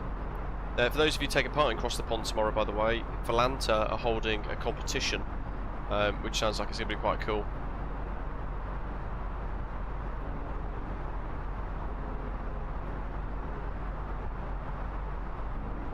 Basically, you go onto Volotea, you go to Cross the Pond eastbound, you click the tab at the top tomorrow during the flight, and you track the entire flight, and you've been with a chance to win. They've got a few bits on the Orbx forums about the eligibility criteria for it, which is quite cool. DC Mole, it is, yeah, but it's on the summer season schedule, and it requires a 737-800, sadly, with Fly 2, as it's called. Skopilos, 30 miles.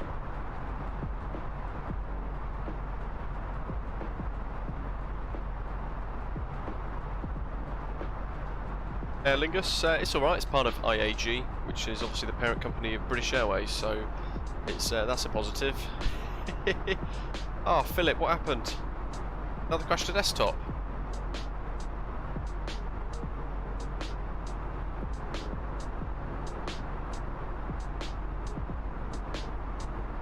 TVAS signs are on, aren't they? Yes, we've done that. I think we haven't got much else to brief. We've done missed approach and all the rest of it. So down to 4,000, I think we can go. 25 miles to Skopilos. Skiathos traffic. Volotea 1634 A320 Neo 27 track miles from Skopilos. Inbound Skiathos NDB1 approach. Skiathos traffic.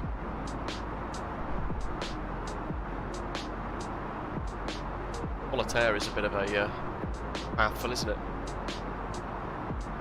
Let's set medium auto brake because I will forget. And to be honest, if I've got this right, we won't need ground spoilers until we hit the ground. So let's arm them as well, get them ready.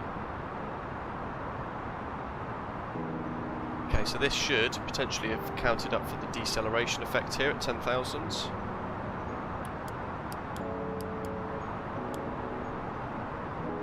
They're all on, ready to go. Pumpkin tree, no, sadly not. I'm hoping to, or at least I was told a little while ago by the developers that I would be invited into part of their beta program, which would be quite cool.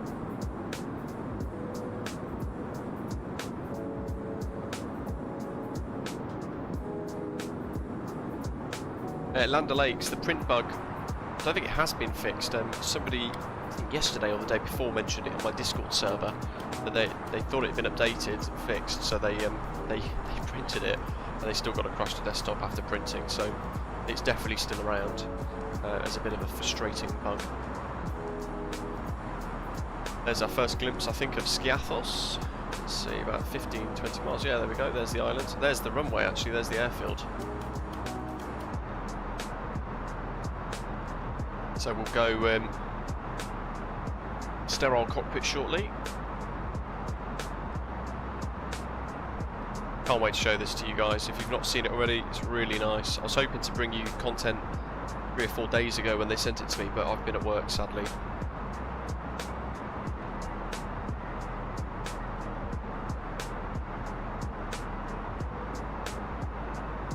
Now in theory, because we've got that tuned in, I should be able to just leave it on managed mode and let the aeroplane turn itself. But I'm quite happy to track it myself anyway. There we go, ADF2 is what we want.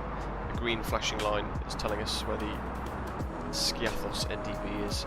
Skopilos is the little island just on our 12 o'clock nose position at the moment.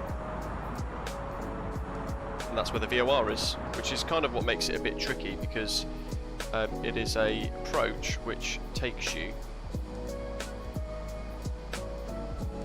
to a VOR on a different island, so you need to fly an offset track, basically, or track away onto it from one island to another.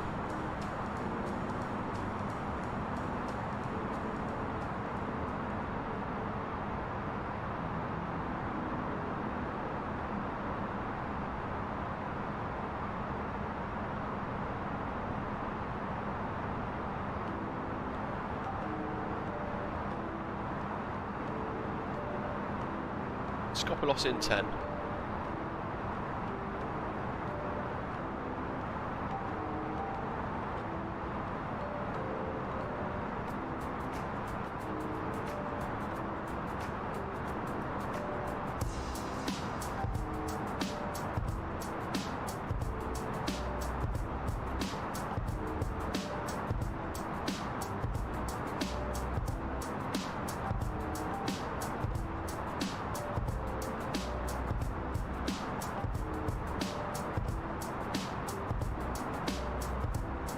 Ah, Philip, yeah, there we go. So you've had the crash to desktop issue as well. Oh, look at all those fixed rings. They are properly bugged out, look. I've got quite a few. Oh, no, they've gone. That's weird. Anyway, let's get this on to 10. Want the fine details. We'll continue to send down to 2,000.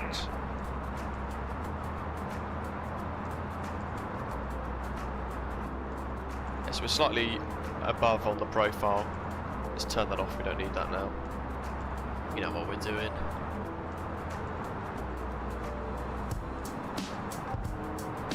What I want is the approach plates for the missed approach, should it all go a bit peak-tong for us. 5,000, and it is 2,000 at 10 DME, or by 10 DME, so we'll continue going down. We need to also activate approach phase. So I will use some ground spoilers now. Skopelos and the beautiful island of Skiathos with its fantastic approach through the cloud there as well. Should be about to turn right.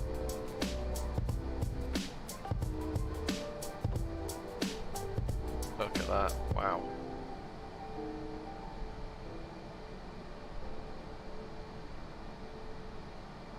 There you go.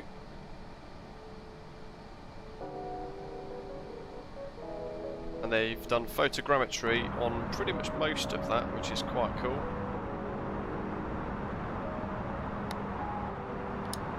Armed.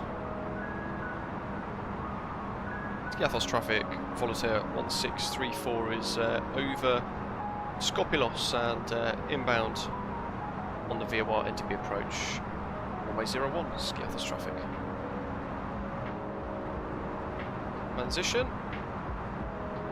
Skiathos traffic, 1885, 10 DME to GOKEL. No idea how to pronounce it.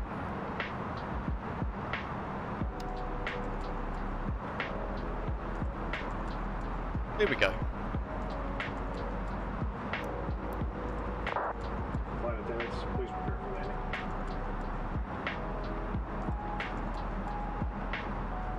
Pick the collar over, because we're going to want to continue that down to 1,600.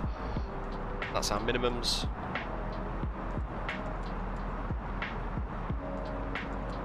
We want track mode. Click 203. Set. And we're going to keep going down to 10 DME before we turn back on ourselves. We need to be at 2,000 by 10.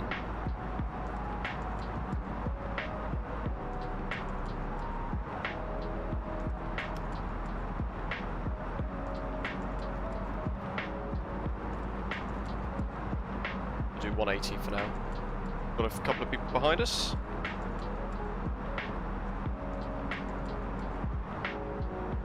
Infinite Flight, hello, welcome. Still a bit above. The curved line there, we can ignore that green curved line because that's not 10 DME. It's trying to smooth out the line, which we don't want to do. Continue down to 16.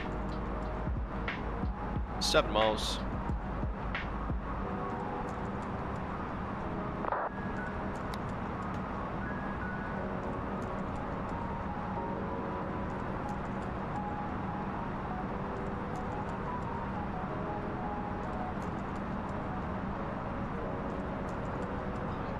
reduced to 220.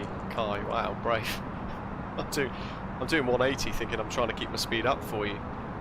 Crikey. Let's get this spun round. There's another quick view of Skiathos. Majestic off in the distance there. Great little island to fly to in the sim. 2000 coming up 9.4. Bang on there. We've got back on the profile nicely. 9.8, 9.9, 10 turning. Round we go. Heading down to 1,600.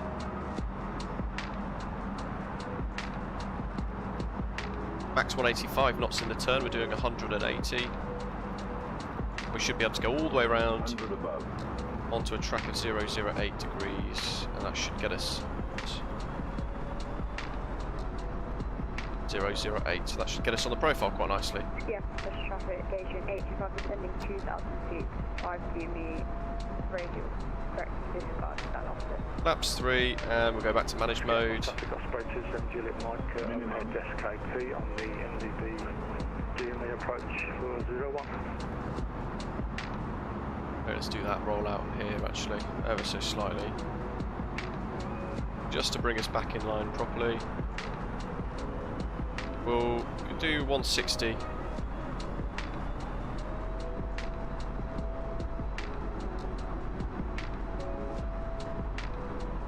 We want 3 degrees.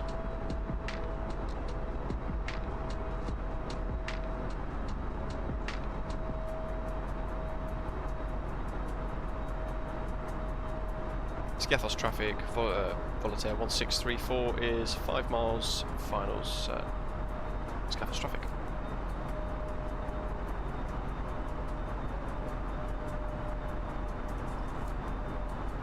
About 5 miles from Skiathos. There's the runway.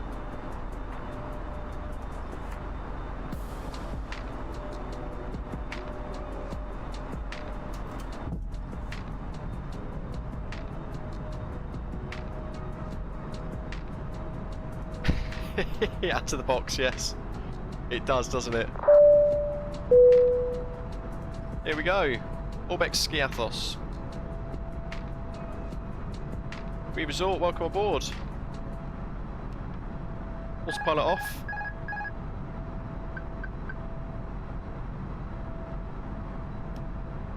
And we'll go full flaps. And we'll start to bring the nose down a little bit.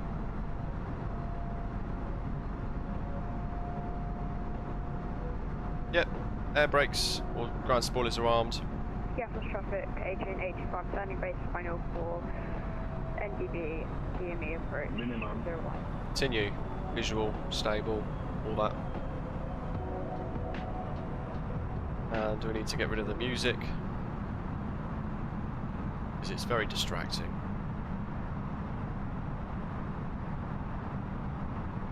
Jordan, hello, welcome.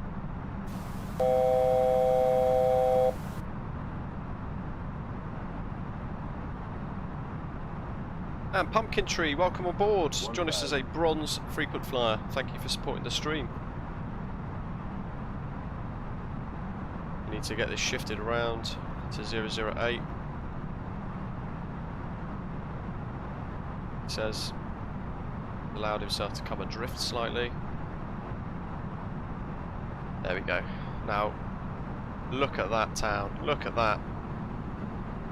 Rendering in just about now, but look how fantastic that looks. So I'm fighting to get back on the profile here. 140, full flaps, and Ecam ammo's no blue. You can see some lights up above as well with somebody flying in. Look how fantastic that scenery is on the edge there, guys. Wow, wow, wow, wow. Look at that. 300. They've done such a good job. And, well, yeah, there we go. Thought it was indicating a crosswind, but it's not. It's sort of stabled itself out a little bit. He says. 100. Bump on the runway coming up. 50, 40, 30, 20, retard. 5. Touchdown. Reverse green and decel. Look, there's a dolphin. We've missed that. Let's come off the brakes and come off reverse. Holding it in reverse idle though. Skiathos traffic, Volotea 1634 is backtrack, runway 01.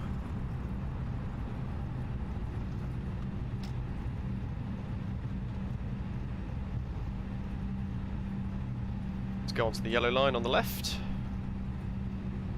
Skiathos traffic, Asian 85, reducing 160 for arriving traffic to backtrack. Osprey 27 Juliet Mike, also reducing speed, minimum approach speed behind the AG in 825.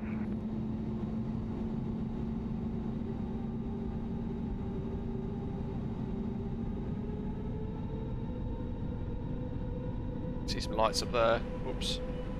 Too busy looking at other stuff. Let's go. Get back. Pumpkin tree, yeah, we're going to turn around and get back to Naples. Let's turn the brake fan on as well.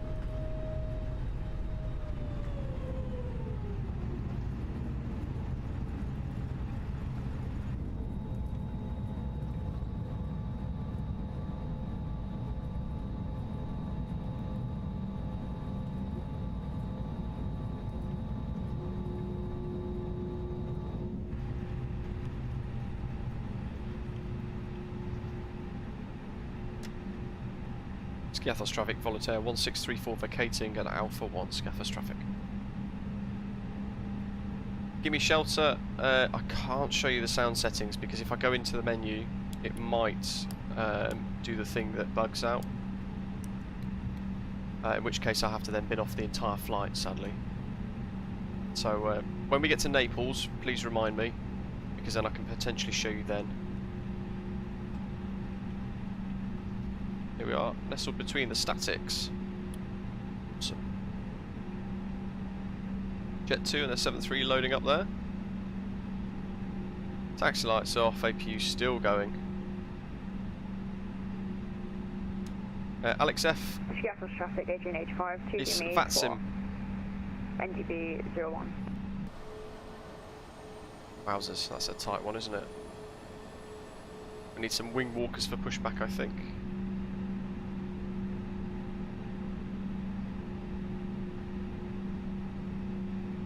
Just on time. He knows we've got halfway. Brakes.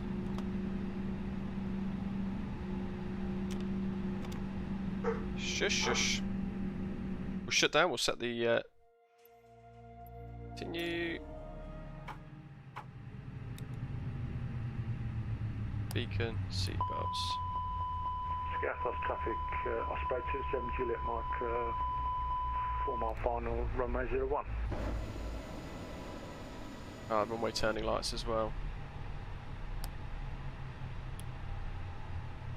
Let's pop external power on. And custom ground vehicles are, all of these are part of the scenery, but the Swissport thing that we can see here is part of Latin VFR's RXE bit, which is really cool.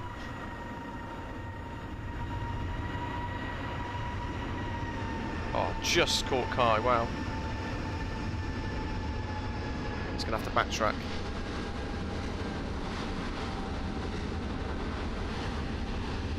Oh, look at that.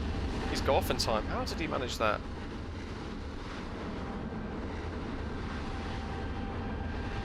Skiathos traffic, Asian 85, vacating runway 01 via Alpha.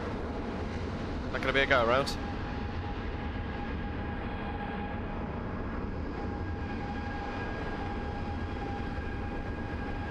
So we'll start to configure for the flight back. What we will also then do is we will work to go and have a look at the town too.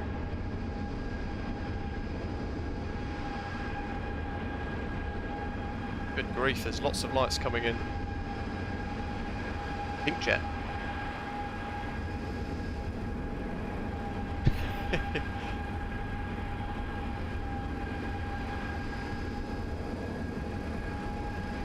look at that for a bit of scenery. There's the VATSIM servers refreshing.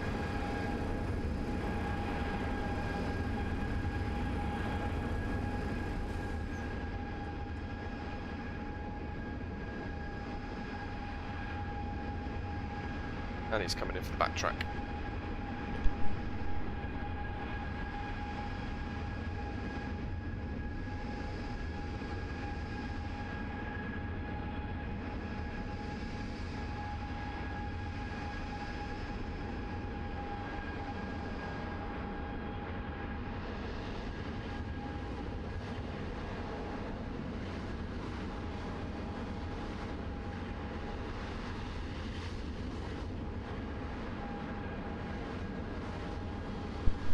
So, oh, he's vacated as well, actually. How did Kai get off that quickly? Juliet Mike, vacated. Oh, look at that, bit of Sky Express. Right, for the next aircraft. I'll try and do this quick. Range speed, let's go.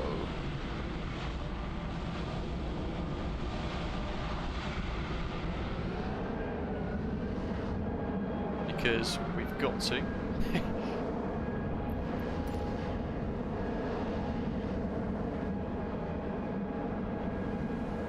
How's that look? Let's see. Swivel around. Wowzers, there's the runway.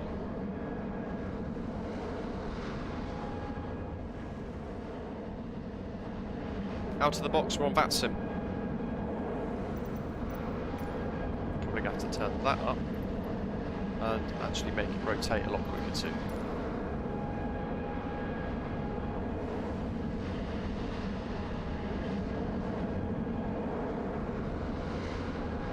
This, I think, is Michael.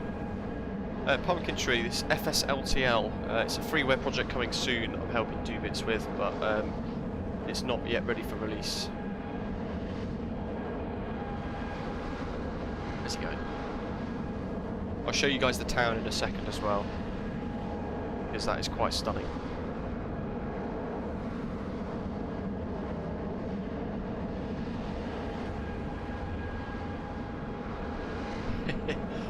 But the sensitivity's up too high here. Those two don't look too impressed down there.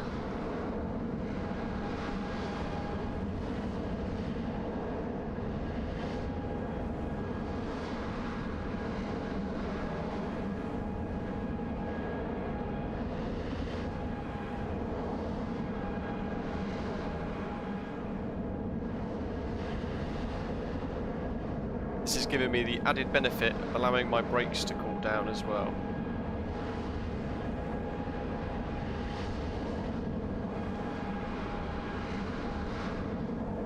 I think that essentially is the last one in as well. Oh no, there's one that's just appeared up there as well. Jesus. Where's everyone coming from?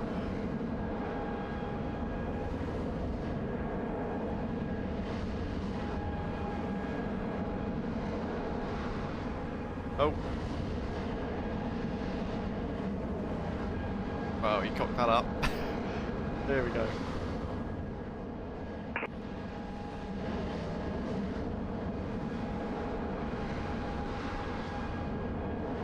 Well, the panning didn't go to plan, but...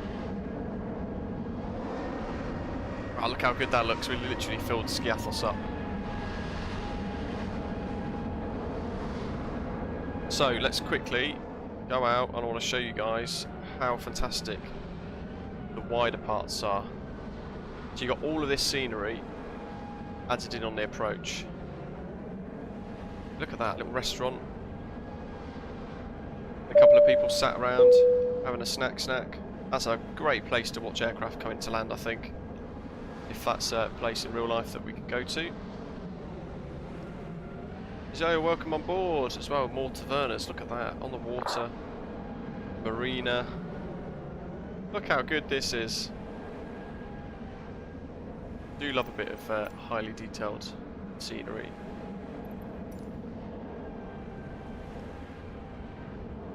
All the tavernas on the waterway. Got the boats, yachts, etc. too.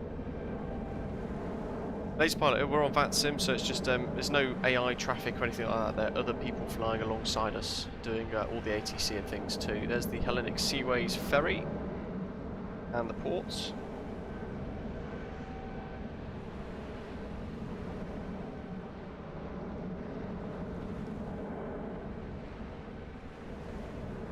And it goes on, they've increased the photogrammetry in the area too, so the actual island looks a lot better. And there's the main square down there. In fact, they've even done a statue. There's a little motorbike as well. You can spot all these little Easter eggs, the little motorbike Harley Davidson type thing down there too. Look how realistic that looks from a distance. Orbx Skiathos. And it'd make for a great screenshot if our aeroplanes didn't go pink. Hey ho. Look how good that is. Pumpkin Tree, what's the QNH at Skiathos at the moment? It's 1022.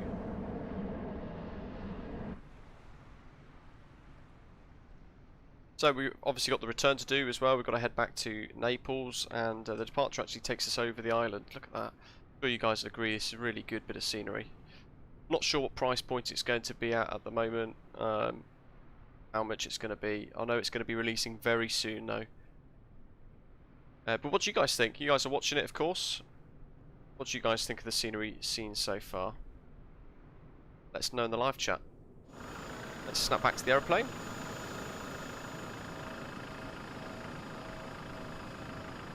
Of course, we are on stand. So we need to disconnect and then reconnect as Volotea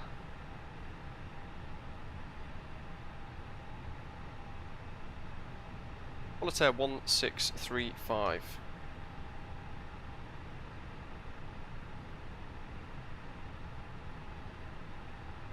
So I'm going to quickly disconnect, reconnect, and then pull the new flight plan for the new Callsign.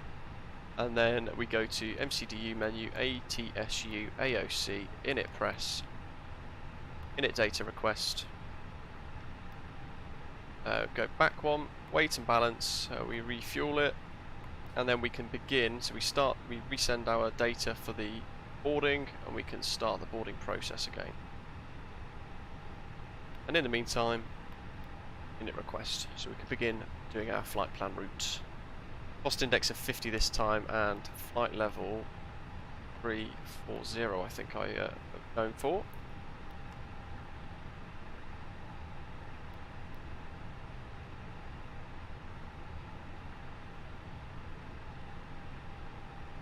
There we go. Wait for that other message to pop up. Then that should all be built for us.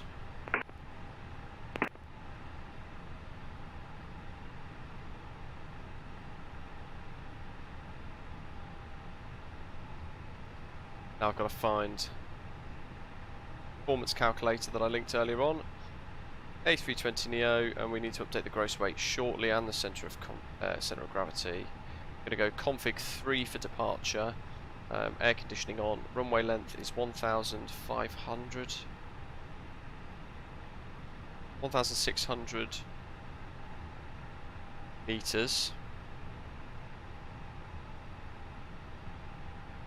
And runway heading 010, airport elevation. Looking at the Navigraph charts, it's 54 feet. QNH 1022, and the temperature currently, according to the METAR, was 16 degrees Celsius. And the wind, 010 at 8.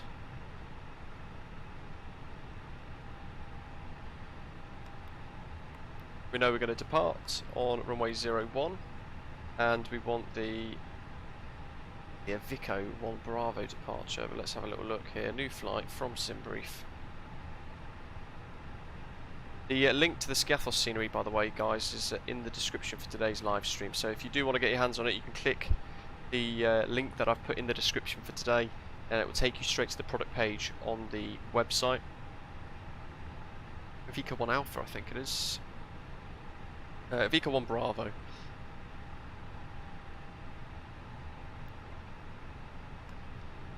Okay.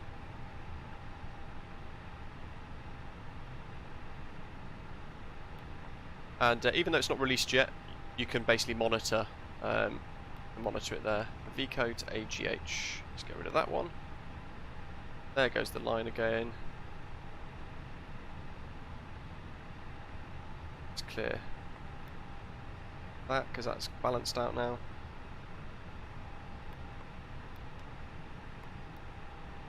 And this should be done, so we can go ATSU, AOC, weight and balance, and then across to here, and you can see that everything's green and not moving anymore, so you know that's pretty much good and set. 83 for CG, and our gross weight is 67,700. Hit calculate, and it's telling us toga, flaps 3, go, so flaps 3, and then up 1.2.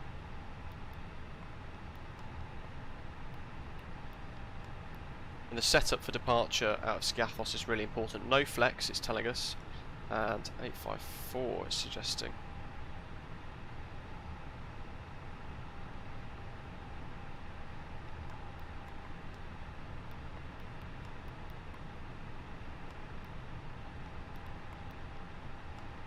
Which is interesting. And then it's telling us we need V1 of 122. This is 125, 126, and 130. So the figures there are very different.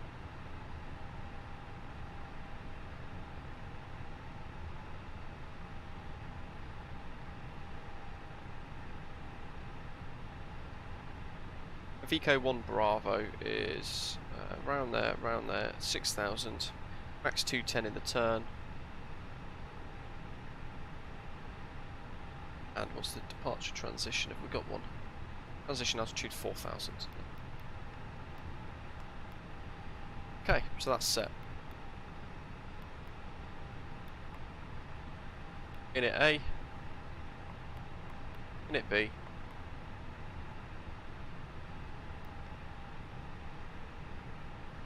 RadNav. We need the Scopulos DOR 113 decimal 4. SKP. It's already selected it anyway, but we'll put it in anyway. And Skiathos 326 again. So if I show you guys Navigraph, I'll catch up on the live chat as well while I do this. Billy Chow, welcome on board. Thank you very much. So there's Navigraph, and you can see our departure is going to take us on runway heading 014 degrees at or above 2,000 feet. We're then going to commence a right turn to head straight into the Scopulos VOR, a maximum of 210 knots.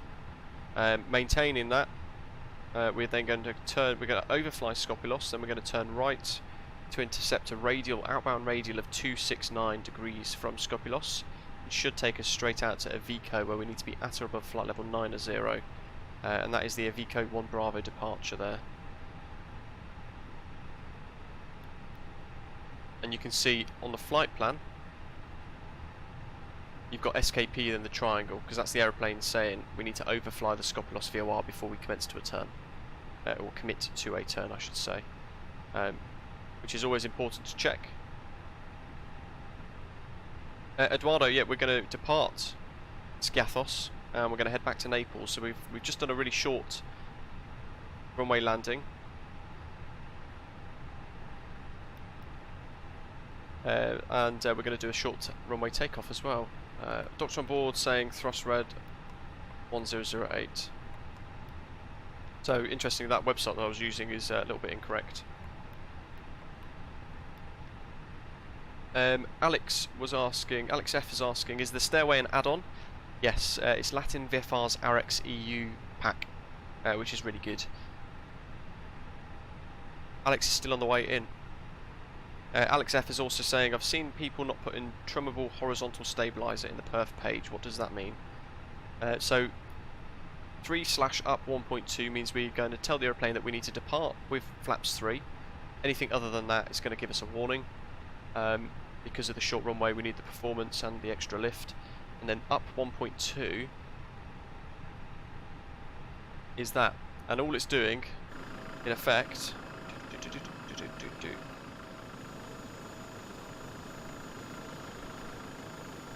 is changing the position of the elevator ever so slightly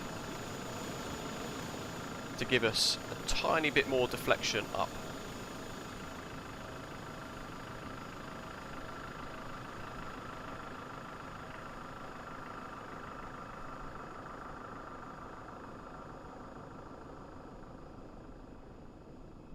How far do we go? There we go. I knew there was a Volotea somewhere.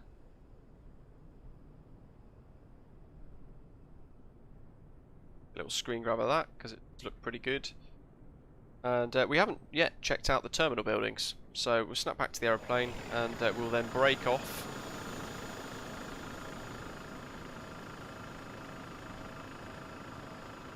This is quite cool. Little bits of quality of life add-ons, just make it a little bit more realistic. Head round the airfield, perimeter fencing.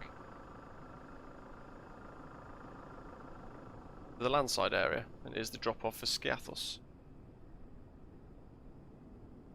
I've never actually been here in real life, but Orbx look like they've done a fantastic job of this.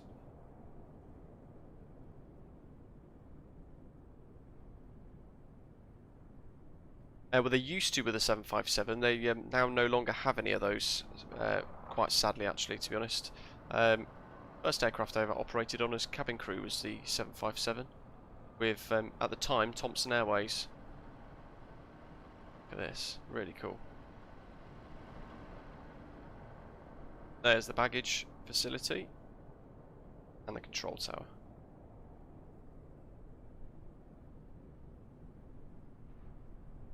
Oops, Sky Express is back.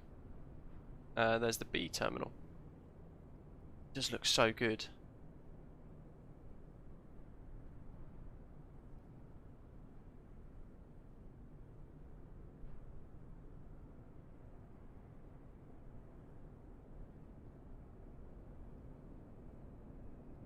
What else have we got? Don't want to miss anything. We've got a couple of the houses done. We've got the power lines, which we're just skirting around at the moment. And little CCTV camera, look. Keeping an eye on us.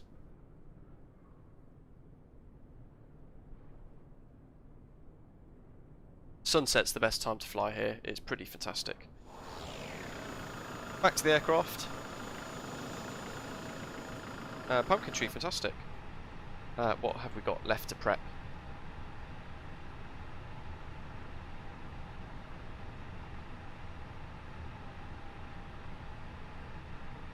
There's not much else, to be totally honest. We've got that done.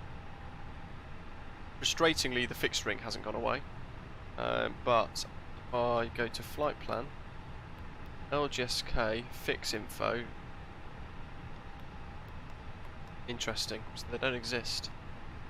In which case, if I go to plan mode, disappeared, and go back again, there we go, so it's gone. Happy days. The departure looks a bit messed up.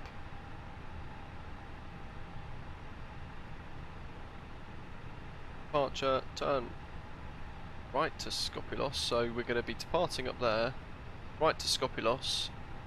So we're going to have to fly all this manually ourselves again, or use heading mode, because it wants us to go north, which is not correct. Not correct at all. But again, it's the experimental branch with an experimental flight plan manager. And as I was saying before, the one thing I would like, as much as I love the statics, and they look really good, especially this Jet 2 one with all of the baggage loading and everything going on, one thing that I would really like to see at some point in the near future would be an option, effectively, to choose what I want. Let's look at my landing rating on Volotea. I want to get rid of the statics, ideally. There we go, so there's our inbound, and over Skopilos we've then headed out, we've turned right, and then we've done the little VOR, or the NDB procedure, inbound on final approach into Skiathos. And there's our touchdown rating, minus 41 foot per minute. This deserves some butter emojis, I think. And touchdown of 1.35G. So that's really nice, actually. That's quite smooth. Jimenez, hello to you. I think you're watching somewhere in the background. Hi, hi. We need to pull the route for the return now. So let's go plan flight, add a flight plan, check sim brief, in it comes. Doink. There we are. Alex is inbound. He's just there actually, by the looks of it.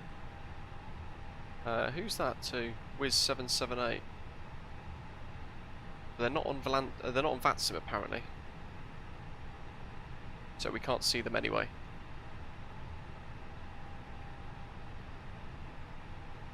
So we've pre-filed that. That's all ready to go, and we've checked out the charts for the departure as well. Passenger animation stream would be fantastic actually, and I'm hoping maybe in the very near future we can get that sort of thing working. Let's get rid of that. So, ARC 1022, A and B, we want to go to flight level 90 for EVIKO. That's set. We've still got the brake fans on. Let's see, where are they? Wheels. They're all green now anyway. Brake fan off.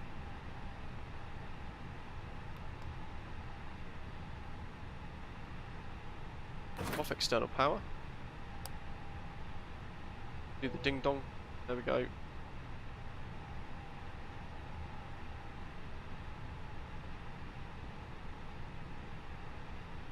That's all looking good. Still got 2000 set as before, and that's still locked. 1228. And we've got the departure all ready to go. Alex, that's the Volanta app, Volanta.app. It's actually been created by Orbx. Oh, Michael, nice. That's really good.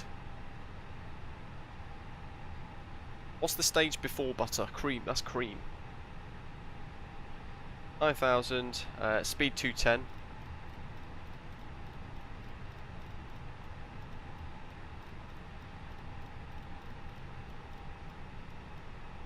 Although that's going to reset itself anyway, but it's just there to remind me to do it, even though it's going to reset and go back to a blank dash. There we go, I think we're ready to go. What stand are we at? Stand 2. Stand 1 Bravo. Zach's asking, how do you get your screenshots to be captured in Volanta? You need to add it in to the aeroplane, into the... let me show you.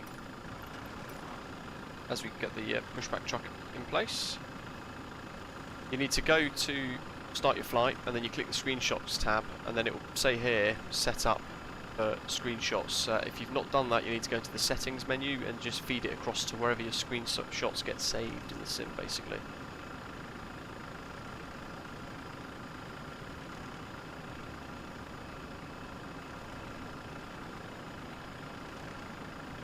User wants a sim brief function like Volanta as well in Sim Toolkit Pro. That's another point. Flight briefing. There you go. There's all of our sim brief bits down here. Really good. Weather, especially so. Weights. There's our ICAO flight plan. Any NOTAMs as well for representing real life stuff if we want to. It's all in there. Really good.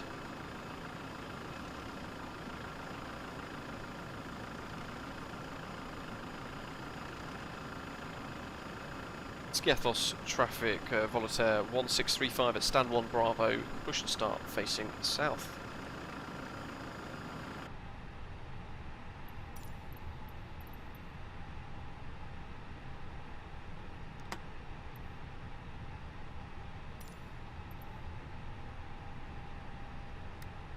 Wizz Air do quicker turnarounds than this.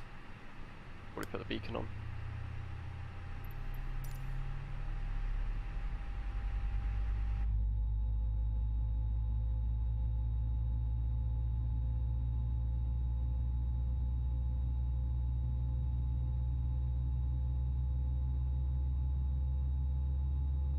Squad, hello.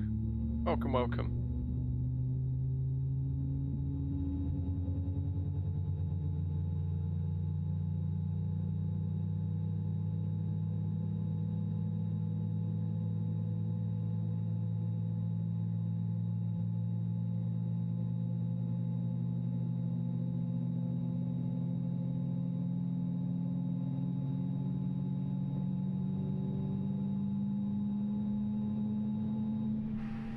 4 engine been beaten. It's about to be beaten. We're going to be using Toga instead of Flex. You know what I also need to do?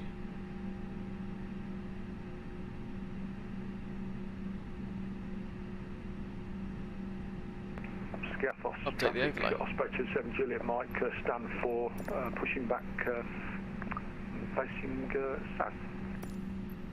Go tug forwards. Doink doink. But just clear the others behind that are going to be pushing back and things.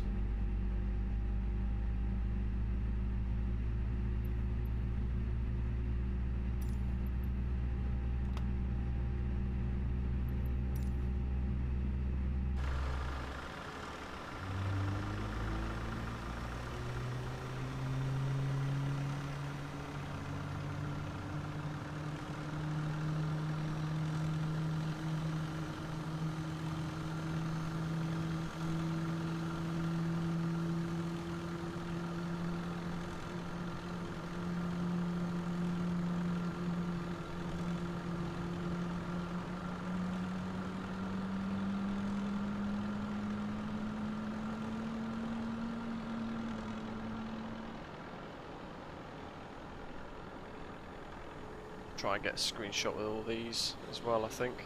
That looks pretty cool. All them down there. Okay, part brake off.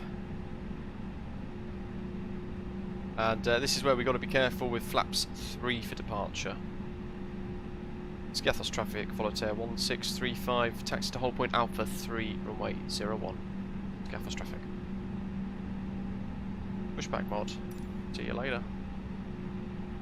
Taxi, APU off, pop them out the belly, runway turn on.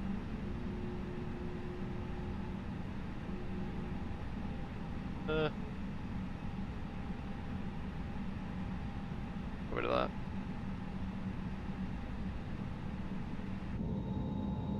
So, 1, 2, 3.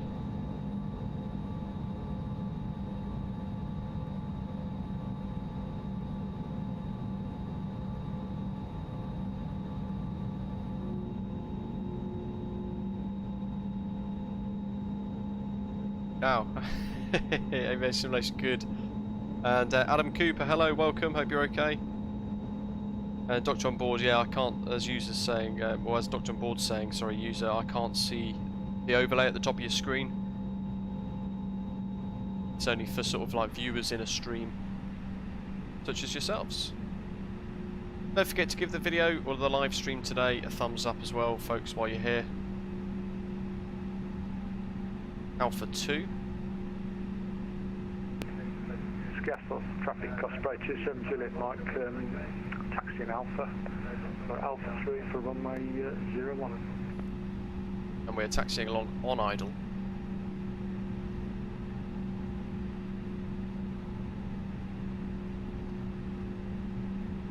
Captain Matthias, yes it is. It's been around for a lot longer, and it's got a lot more developers working on it as well. Heavy Division is just one guy. For those of you who weren't aware, I will be using the Heavy Division mod tomorrow.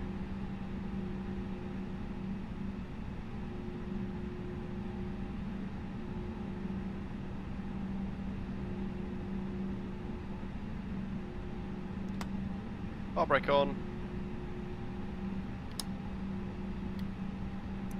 Make sure that rudder's re-neutralised. Auto brake max, and the cabin secure.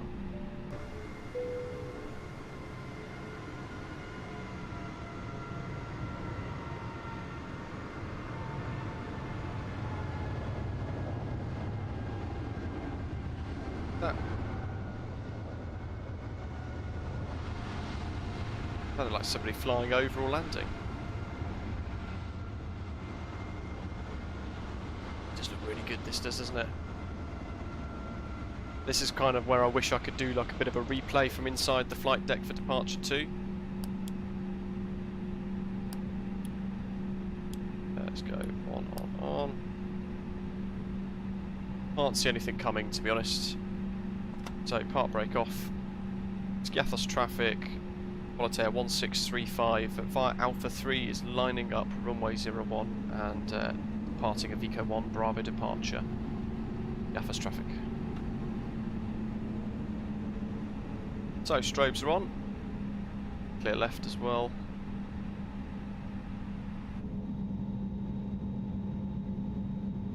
Can't wait for this departure. It's sporty, and one of the things with the flaps departures as well is you've got to retract them all at certain stages. So kind of the way you deploy them on approach, you've got to deploy them the same way on a touchdown as well, on takeoff.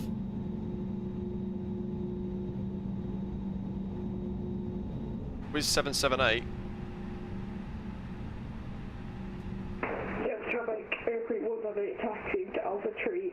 Isn't on VATSIM according to a thing, but also there's been no announcements.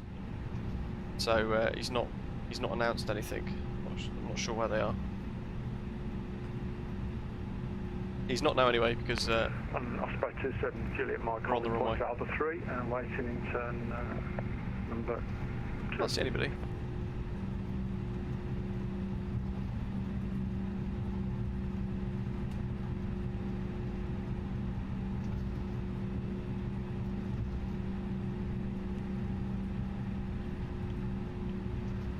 Get a nice little edge view here.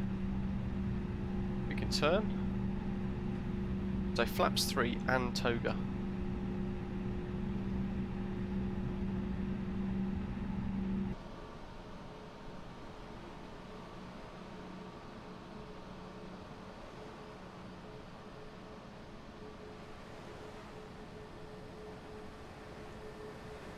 Not too worried about the left turn following the arc all the way around.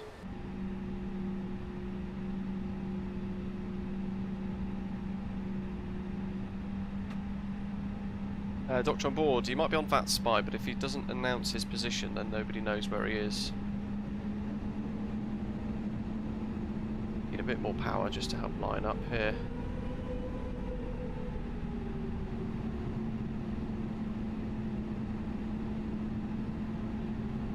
Hopefully you guys are about to get some good screenshots if you're on the ground.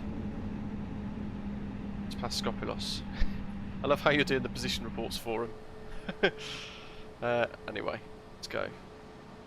Get another quick screen grab here.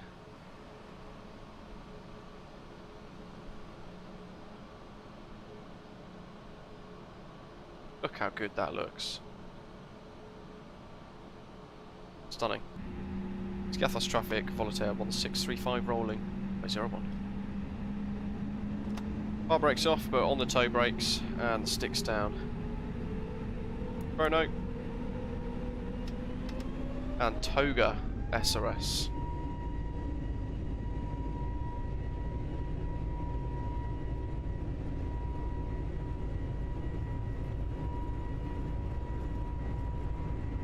$80 knots.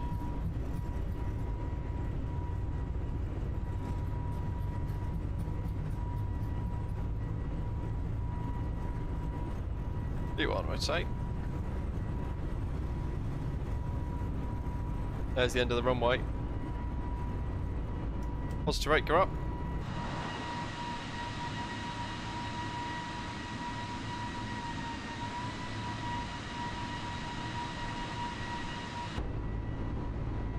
And F.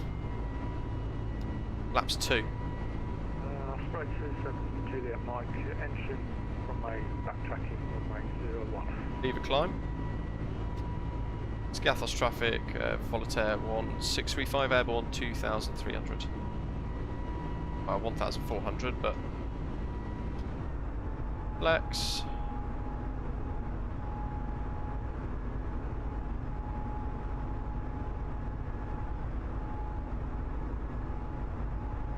$2,000, max 210. We're gonna go that setting.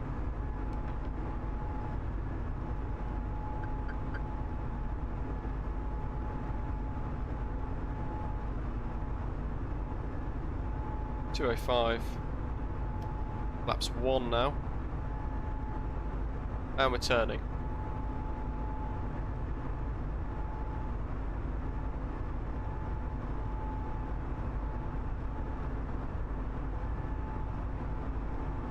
Now this is where, if Lucky's still watching, this is where we had the issue earlier, because it still wants to climb up.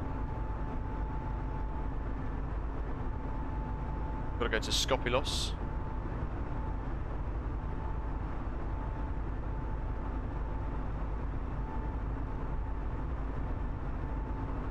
Which is about 132. Go onto heading mode as well, instead of track.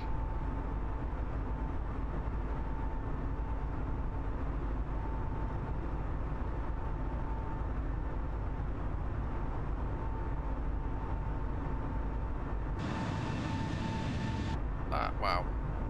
Through all the cloud. There's Skiathos down below.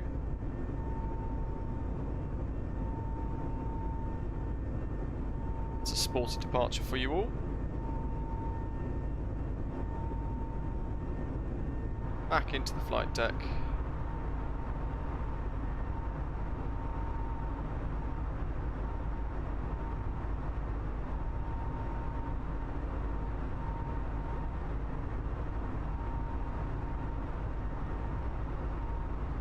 And now we're going to turn right.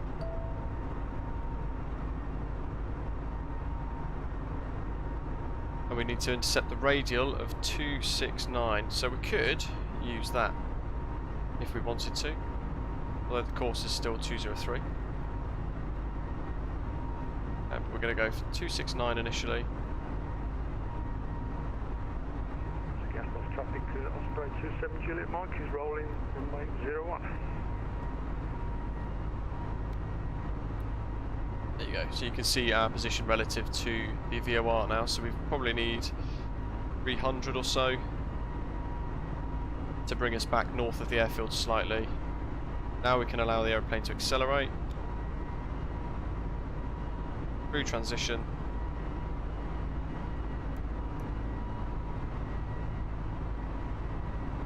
And we've got the NDB as well. We want to be slightly to the right of the NDB.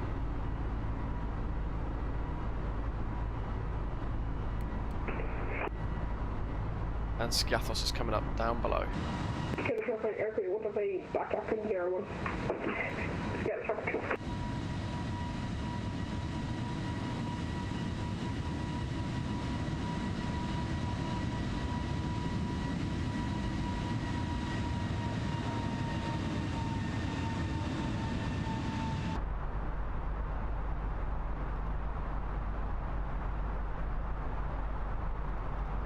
No, silly aeroplane.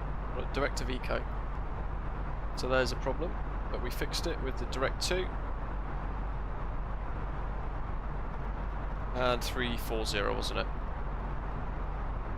Away we go. That's all good. Ground spoilers can go off, and we can enjoy some views.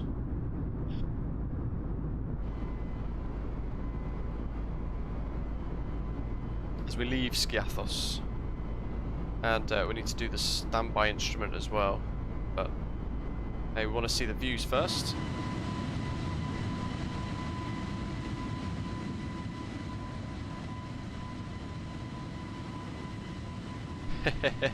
Who's that? Skiathos traffic Osprey 27 Juliet Mike passing 3,000 feet direct to the Skopilos VOR. I don't even know where our aeroplane is at the moment. I know. Press 5. There we go. There's Skiathos in all its glory.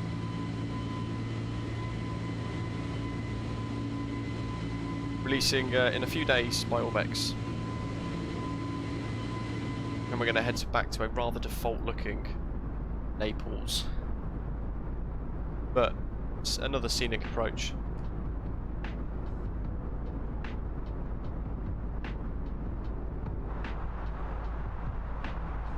Turn that off, we can turn that off, and we can whack that up.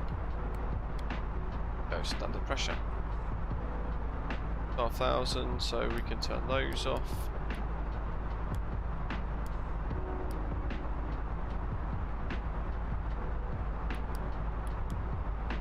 Still forgot the landing lights. Unless I've just turned them off. Can't remember. Ah well. There we go. So what do you guys think of the Skiathos by Orbx? Do you like it? Do you think it'd be worth it if for example, it's they say it's priced at £15 or £10? Would you say it's worth it? What price would you guys put on that scenery? Let us know in the live chat.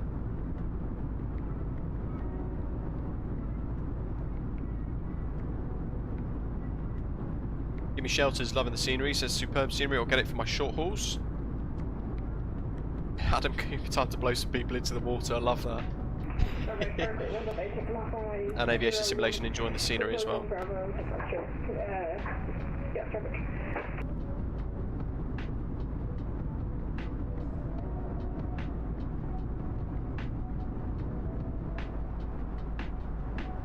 Greece in general is fantastic in the sim anyway, and there's some really good options of scenery across all of the Greek islands, including some good freeware of Paphos as well, I believe, which is well worth a download.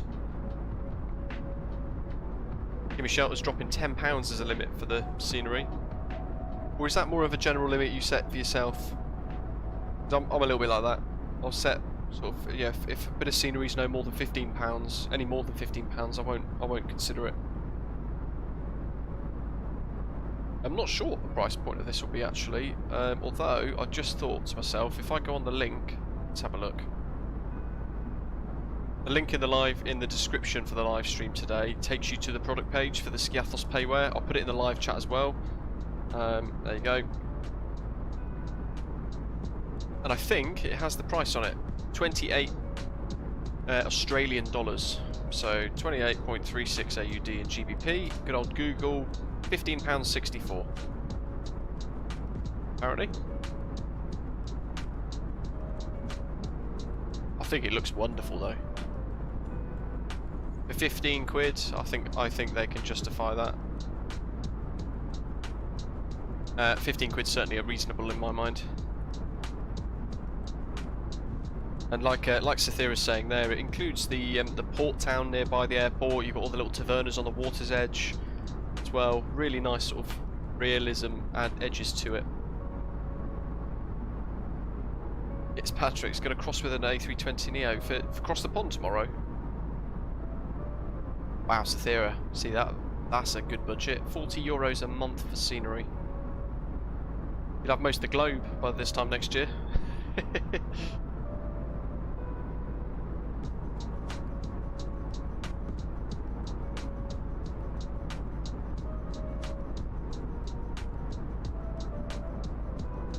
Birdman, awesome.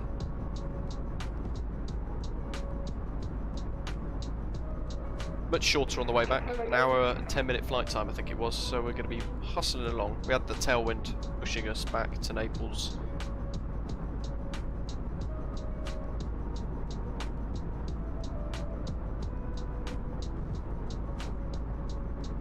If anybody's looking for somewhere to fly at the moment in the sim on VATSIM and you want a real big test, there is a S3 approach exam going on until 5 PM UK time, 1600 UTC, and they want traffic.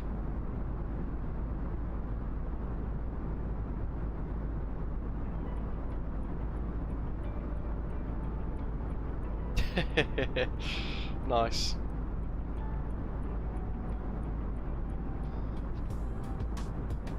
Yeah, so if there are the aircraft, certainly like PMDG 737, those big ticket items do knock the budget somewhat. I'm going to put out a thing over the next few weeks, so you guys will know, most of you, if not all of you, will know that we've got a load of channel merchandise at the moment. From stickers to mugs to baseball caps. I've got a baseball cap myself actually, it's awesome. And at the minute, if you use the code OspreyXmas in the merchandise store, you get 10% off your order, which is quite good. And it's managed by our merchandise provider called Spring. Quite a good company, quite big as well. Patrick's, who needs traffics? It's Kathmandu approach. So if you want challenging approach as well in the mountains, yeah, or even perhaps a flight to Paro and back, you'll have ATC until 1600 Z. Ah, there's the Nightbot link for the merch store.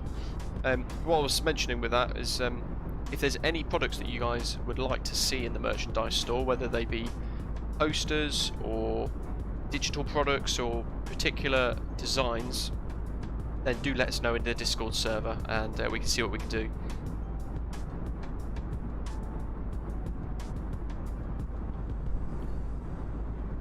Across the pond tomorrow is going to be really busy. There's I think 780 controllers and over 1,000 pilots taking part tomorrow, and if you're just tuning in, we mentioned it at the very beginning, I'm going to be flying and streaming across the pond eastbound 2021 tomorrow, and I'm going to start the stream prior to my slot time because I need to get my slot all authorised. My clearance needs to be given to me as well.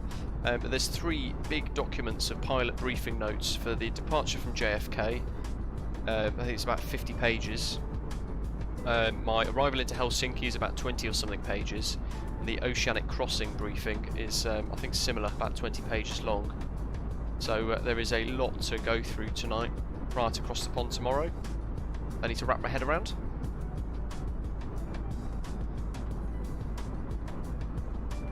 Cythera, awesome. Did Paro a long time ago actually, but the A320neo flybywire mod has progressed tremendously since.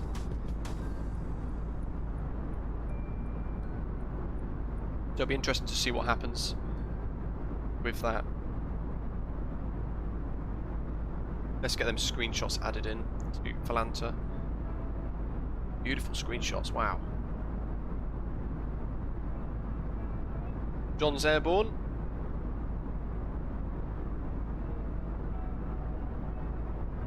That's Sky Express that departed, is probably wondering what on earth is going on. Unless he's watching, in which case say hello in the live chat.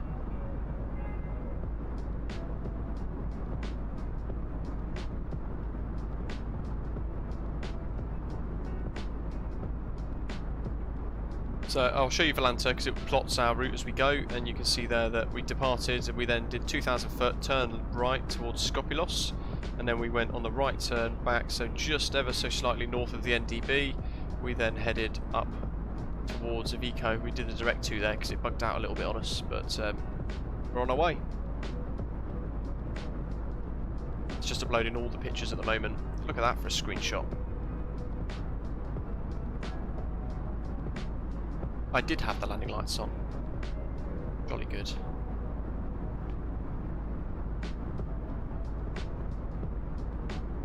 That's a good one. Except for the pink aeroplane.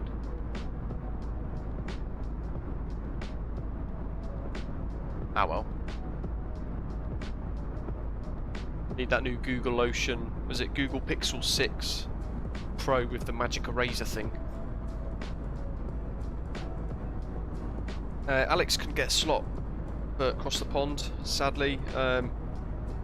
Feel free to watch though, and you can obviously keep me energised throughout. It's going to be really busy. Do you do your oceanic clearance in the air or with takeoff clearance, Landon Lakes is asking? So that's a good question. Depending on where you're going, depends on whether or not you're going to need to get your oceanic crossing permission 45 minutes prior to the waypoint, or if you're already within that, you might need to do it prior to actual pushback, so or prior to departure, which makes it a little bit more difficult to work out because you have to work out the time that you're due to enter the oceanic waypoints from, so it's a little bit tricky. There was something in the notes actually. You know what, let me bring it up. Tim, as we're talking about it. Across the pond, oceanic brief. There we go.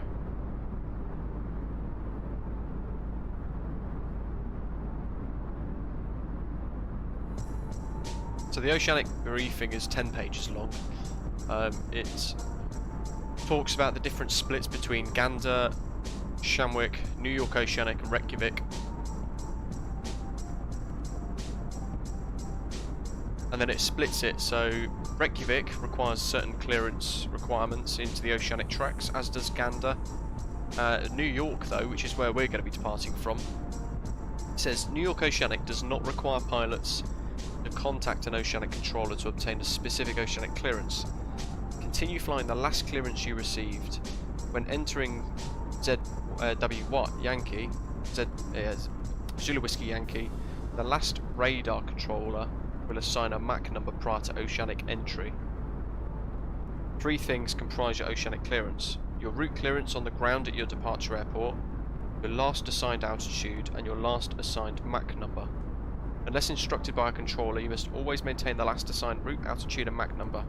Expect the last radar controller prior to entering oceanic airspace to ask for the following: estimated time over/crossing the oceanic entry fix, your assigned altitude, and a requested MAC number.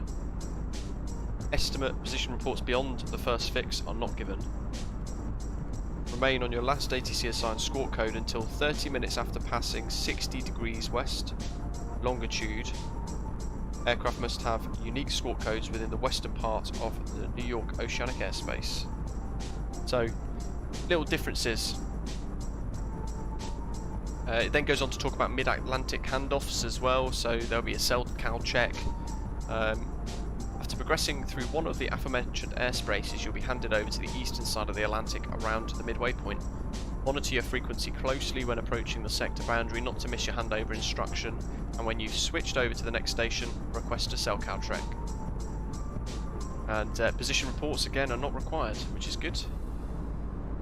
So we're going to be most likely through Shamwick Oceanic at that point. Actually, so let's have a little look here. There's JFK. I think it's going to be Gander that we're going to be speaking to, because we're going to go to JFK, then we're going to go north.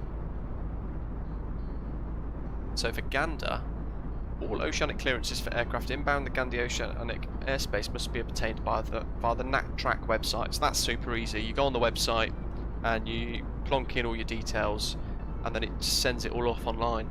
And effectively the controller will see it, and they will click a button to say that it's authorised, and then your website page will refresh with to say that you cleared, basically. But it'll also either confirm or change your request. So you might get a level change or you might get a speed restriction. We'll go through all this tomorrow when we're doing Cross the Pond. It's only the 3rd time I've ever done oceanic, but I have got an oceanic crib sheet that I created a long time ago. If you guys want it, let me know and I'll get the link. I'll put it in the live chat, so those of you doing Cross the Pond tomorrow can have that ready as well. And I'll put it on Twitter, actually. I'll put the link on Twitter.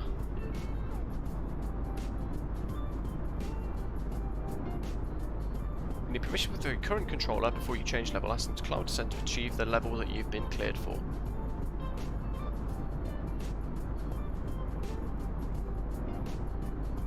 First call, Gander radio, call sign, crossed entry point, Shamwick next, request CELCAL check on CELCAL code, blah blah blah.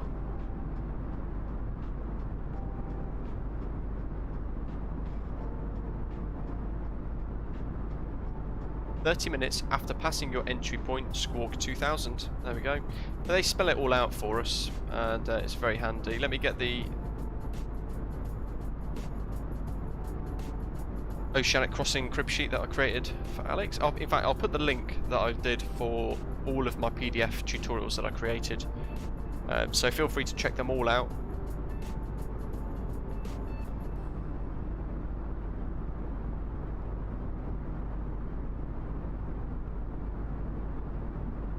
There you go. It's in the live chat. So you click that link and it will basically give you the different PDF documents that I've created, all for free. Don't get any revenue for it or anything like that. But of course, there's a PayPal link on there anyway. But check that out. And if you've not checked out some of my tutorials on the channel that you're watching at the moment, then have a little look at some of those as well. And hopefully they might answer a couple of questions VATSIM related for you. Look at that, comfortably at cruise already. And we're a quarter of the way there. Smashing.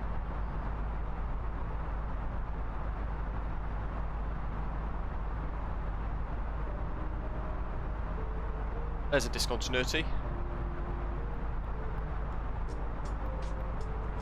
That's because that is where the airport is.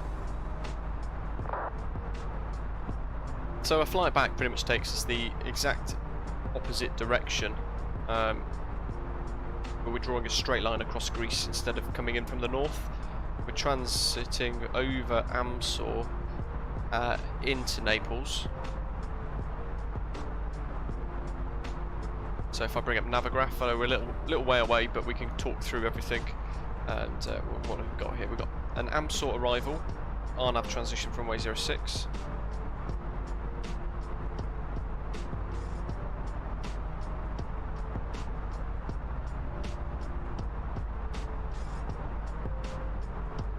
I think, Doctor on board, you mentioned it's ILS Papa at the moment that they're using.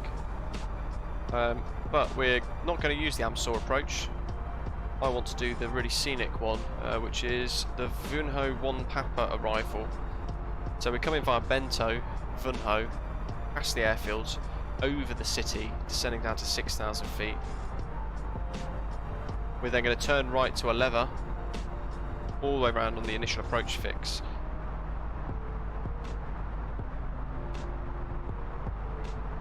And then committing to an ILS approach. We'll establish on the microwave on the way in. There's all of our frequencies and things. There's lots of frequencies on that chart actually. Cappuccino, Sorrento, and a Sorrento NDB, and the ILS frequency as well. And a lot of numbers and things thrown at us for missed approaches too. The ILS minimums of 680 feet Barrow. So quite comfortable actually. We could probably go ahead and put that in. Let's have a look at some of the other options. Yeah, lovely. We'll do the 1 Papa. Vunho 1 Papa.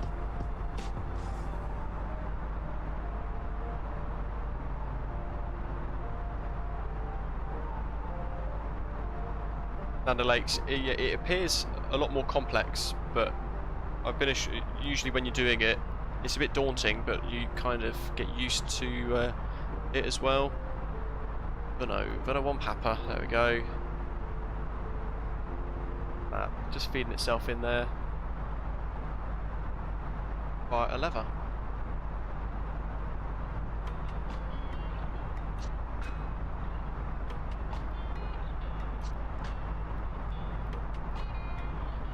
Transition via AMSOR.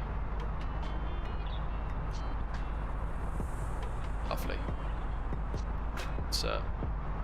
So double check, we haven't got a double there, so there we go, AMSOR and then Bento, Vunho, a lever. There's a discontinuity there for the final approach, let's clear that. And now you can see that's all cleared up. We've got that little sort of loop. Done. And in the RadNav page, we can clear the ADFs that we used for departure from Skiathos. And we've got 110.1 as our ILS frequency. Like so. Michael, not sure actually, and I need to get that scheduled too. So on the 7th of November, guys, we are connecting to Birmingham Airport again. We're doing Birmingham Control live from 10 o'clock UK time. So an early morning, so 10 till 12 it's going to be. And we're going to provide 2 hours of full ATC coverage from Birmingham clearance delivery all the way up to Birmingham radar as part of the Mykonos event, which is a joint thing between Contrail / 29 Palms, who created Mykonos, and also Mako Simulations, who've created Birmingham and Manchester, and is still working on the third airport. There's a competition running on the 7th of November, so if you need to depart either Manchester or Birmingham or Mykonos, and you need to fly a full rotation, so you could do Manchester to Mykonos, Mykonos to Birmingham, you could do Birmingham to Mykonos and then back to Birmingham, or back to Manchester, or you could do Mykonos, Birmingham, Mykonos, Mykonos, Manchester, Mykonos, and you've got to do all of you've got to do a full rotation, so a full return flight, which is going to take most of the day, and it will then give you an entry to be in with a chance to win a load of prizes sponsored by Mako Simulations and Contrail. And if you want full ATC controller stuff, then head to Birmingham Airport, and I will be your ground controller for 2 hours, starting at 10 o'clock in the morning to see everybody off. Should be quite nice. Why have they turned on? Weird. Yeah, sadly it's a full rotation.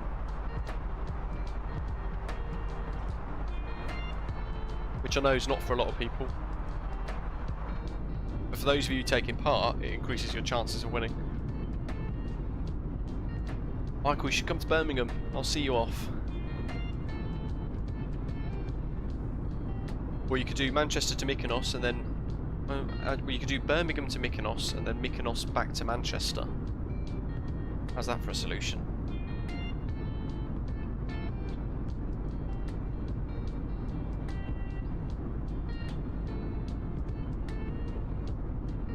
Yeah, 7 hours flight time. Unless you do it really quick. Push it right up to the barber pole. You can probably squeeze off 20 minutes or so. Change default weather to 100 knot tailwind or something like that as well to push you along. The VATSIM Greek controller group is also connecting, so Mykonos will be covered by ATC as well as part of the Mykonos event, which is going to be quite cool. John, yeah, good point actually. It's an offset localizer for 06, so similar to Innsbruck, it won't take us straight in. Like Innsbruck, it's going to bring us into the side of the runway at an angle. Mike, I'm not sure if you can change your entry. I'm not sure how it all works, to be honest, because I'm not actually flying in the event, not entering. The links for entering are inside our Discord server as well, so you can go through to the Mykonos page and it will show you how to get involved in that event.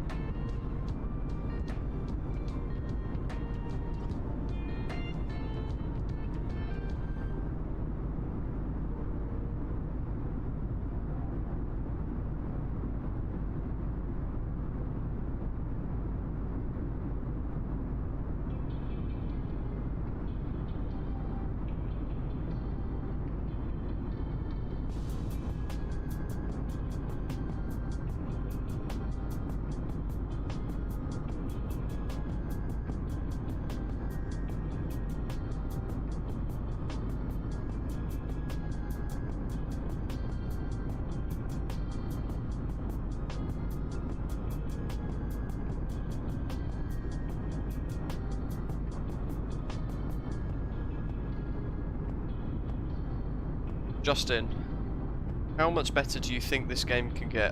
I think Microsoft Flight Simulator is going to be exponentially getting better every year for the next couple of years. I think it's going to be, this time next year, I think it's going to be world leading and quite far ahead of all the other simulators, I think. Once the PMDG 737 comes out, that's going to be, well, that's going to wipe the floor of aircraft add-ons, I think, potentially. Fenix A320 as well. That's gonna, I think that's just gonna smash the ballpark. It's gonna smash the ball out of the park, I should say. So I think at the moment, if you were to put a random figure on it and say that Microsoft Flight Simulator was 50% complete or 50% good, I reckon this time next year it's going to be 3-4 times better. Dimitri Gerards, welcome on board. Thanks for subscribing. Zach's asking, where are we flying next? Tomorrow we're doing Cross the Pond. We're going to be doing JFK all the way to Helsinki Vantaa in the 787 Dreamliner. Oh, Jacob, good question. Do I download Orbx scenery directly into the simulator community folder or in the external library? I download it into an external Orbx direct library. Justin, will Concorde get an appearance next year? Hopefully. I think they're looking. Is it DC Designs? I think they're looking at the middle of Q1. I think it is. So potentially we'll see something in the near future, just after Christmas. Hello, boy. Loki's come up to say hello.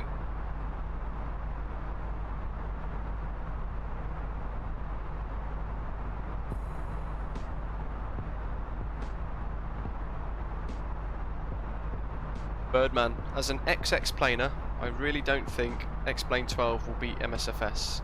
That's interesting to hear, because a lot of the X-Plane crowd are quite loyal, aren't they? They're quite well, vocally so as well. Well, as Alex is saying, it depends on the mods, the developers, and Microsoft, whether or not they collaborate with them as well. They're working very well with Aerosoft at the moment. I know they've fixed a load of issues that were causing Aerosoft some problems. Who knows? The PMDG 737, which hopefully is going to come through November, so in that case, hopefully not long to wait at all. That is going to be the marker, I think, of how good this sim is going to become. If they smash that, which I'm sure they will, and if it's beyond our expectations, then it's going to show really how capable this simulator actually is, and how next generation it is as well. Zach, next as in tomorrow, if so I've just mentioned it, JFK to Helsinki. If you mean where are we flying at the moment, we've departed Skiathos and we're flying back into Naples.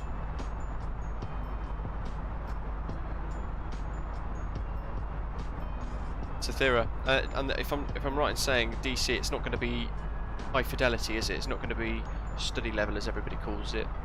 Is that right? Have we got our routes yet? Across the pond.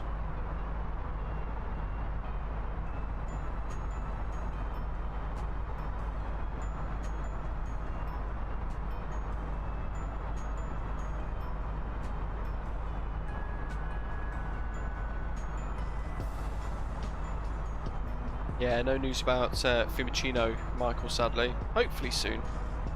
I've not got my cross the pond routing just yet. Perhaps I should log on to the actual cross the pond website though. I'll have a little look there. ctp.vatsim.net. Bets, hello, welcome. How are you doing? We want that side. 19 hours to go to cross the pond until it officially begins.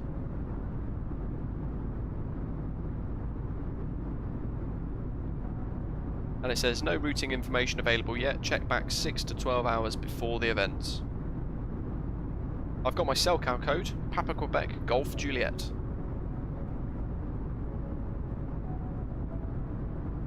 So when you log into VATSIM and you connect to the network, for the slots that you're given, that Cellcal code is what you have to use effectively, and every person has got an individually issued one given to them.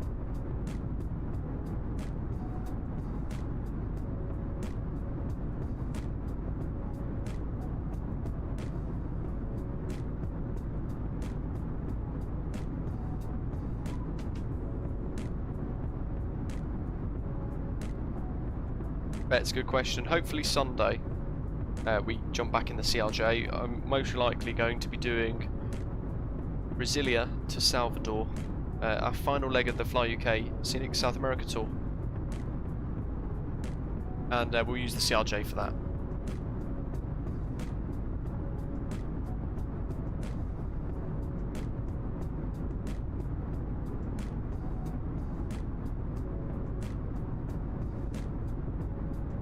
Smash the like button, guys, while you're here as well, if you've not done so already. Jacob's put max altitude flight level 430 and they've changed it to flight level 400. I think I put 420 and I've been given 370.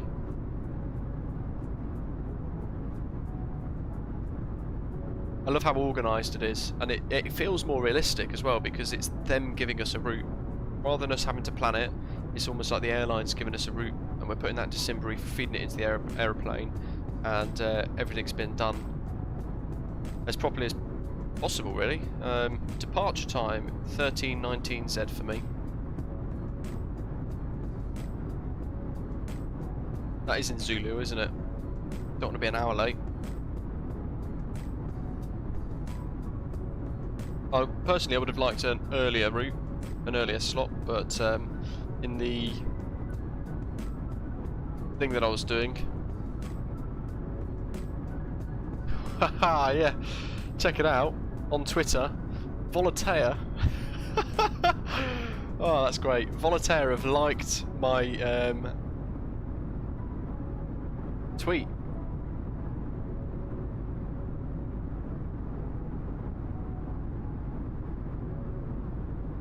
That's awesome.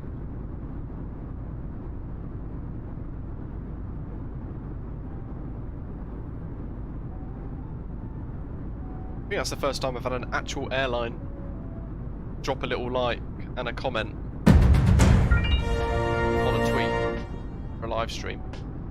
Nice to be back flying along again. Awesome.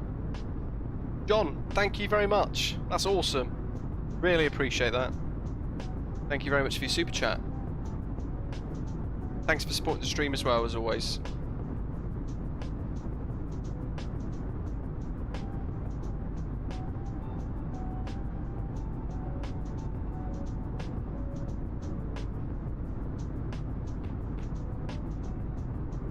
Nice tweet, Dr. Aboard, indeed. Yeah, thank you for doing that for us.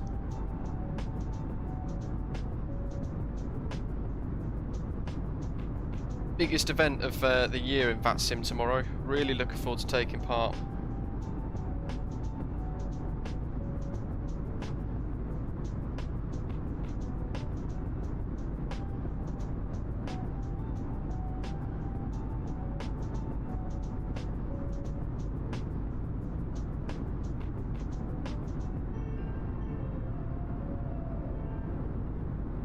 Michael, do I have a link for the tweet? Let me just try and see if I can find it on my PC.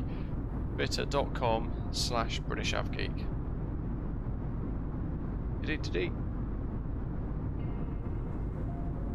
There you go.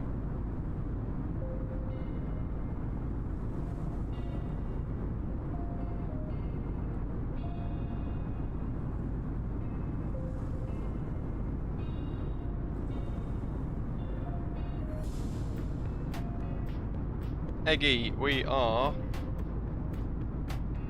over the halfway point. The Ionian Sea, I think we're crossing over. So, yeah, the sort of mouth between the Adriatic Sea and the Ionian Sea, and actually we've got Brindisi straight ahead of us.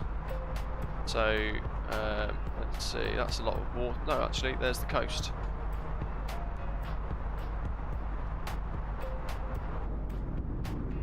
Down there we go, there's Brindisi. Look at that. I'll try and get a screenshot of that outside, I think. Whoa! Somebody's had too much to drink. There we go.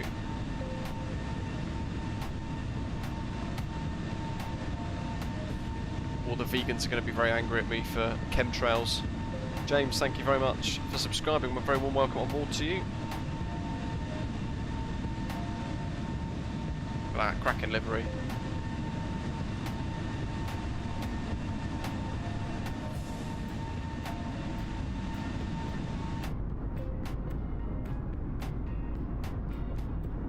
That's the one thing I wish they changed with the model. It's really annoying, that slap edge.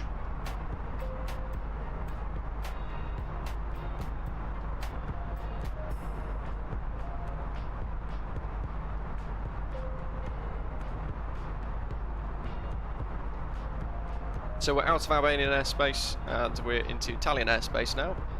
Passing over Brindisi, we're going to be passing north of Matera and then heading down to Benevento, which is then when we're going to commit to our approach into Naples. We need to ideally think about working out our top of descent. And Bento, 7,000. Pumpkin, nice.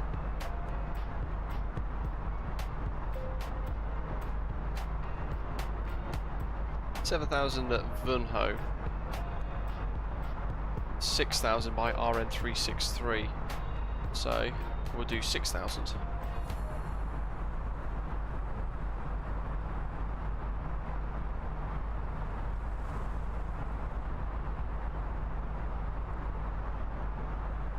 $88, so I'm going to call that 80. No, 88. We'll stick to 88. There's LIRN. Flight plan, GOKEL, VIX.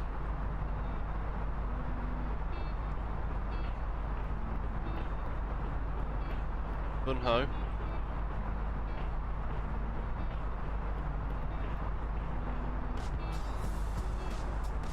88, wasn't it? Just amend that. 88. There's our fixed ring. And what else do we want for the approach plates? Let's have a quick look. ILS Papa. We've got 4 DME.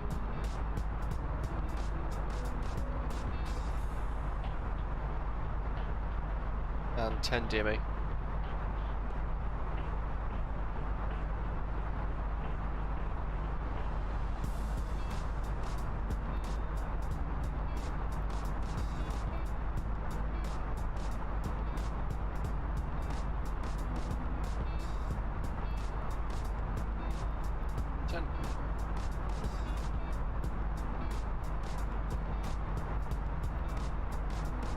And 4. Here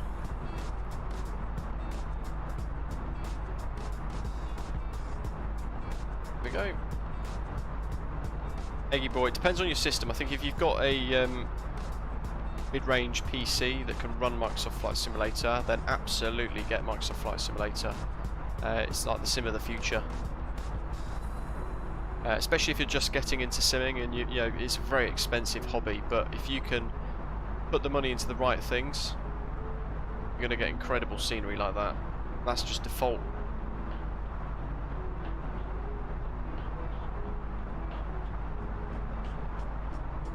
Look at the graphics. Live weather's working pretty well these days as well. It works pretty nicely with VATSIM. Fly-by-wire's really very, very good these days. The experimental branch. Heavy Division's 787 mod for those of you with the premium deluxe MSFS. Salty Sim making good progress with the freeware mod for the 747-8. We've got the Fenix Sim Payware A320 coming, the PMDG 737 coming, we've got the PMDG DC6, which is amazing. Milviz ATR coming soon as well. Yeah, big fan of Microsoft Flight Simulator. We've got some incredible aircraft from Just Flight as well, the Hawk T1 if you want to blast around that. Had great fun in that actually. Fantastic add-on, worth every penny. And all of their PA-28 offerings as well, the Arrows, the Warriors, really nice.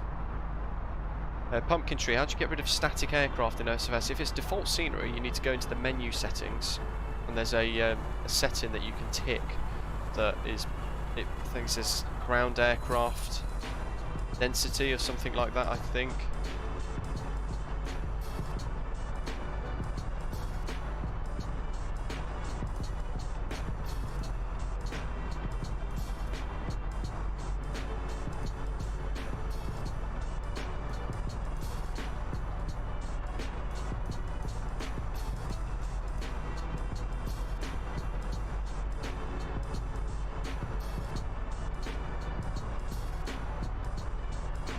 Too far from top of descent now, so Cappuccino 110.905, shouting at me to do that now actually as well.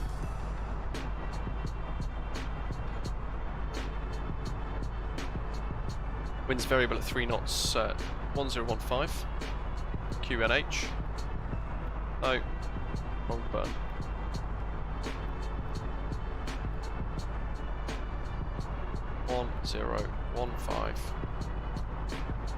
Temperature 20 degrees Celsius. It's hotter than Skiathos. Wow. Winds variable at, so I'm just going to do 060 at 3. And transition 9,000. I think I'm going to put 1015. Barrow was 680. Done. Radnav, we need Sorrento NDB 426 and the Cappuccino BOR of 110.905 in case we go around for any reason. And that's NAP, 3 letters.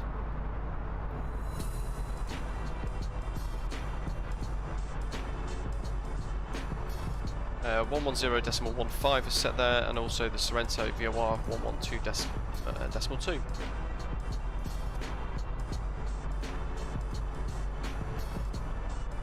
That's everything we need for that.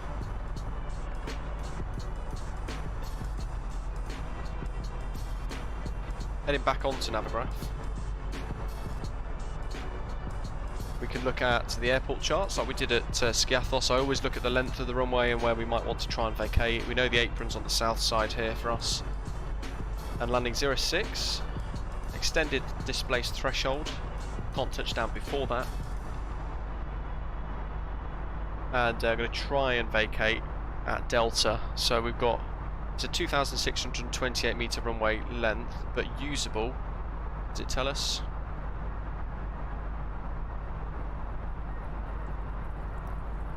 Landing beyond the threshold, 2,229 metres for runway length. So probably looking at 1,500 metres to Delta, which is the length of the runway at Skiathos. So we'll do low auto brake, and I'll just do reverse idle. Whether we come off at Delta or Echo, not too fussed which. And we'll vacate and head down Tango Sierra, back to the apron.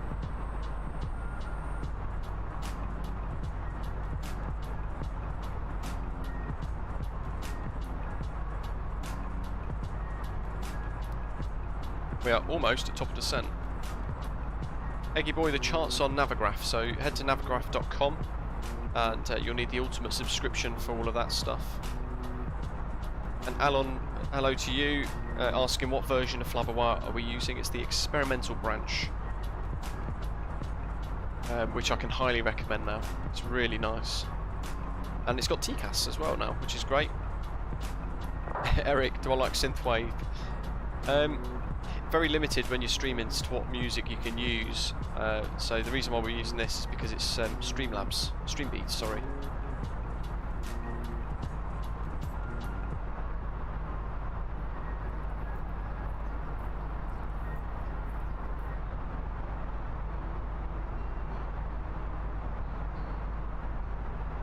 So you're a bit limited as to what you can use when you're streaming.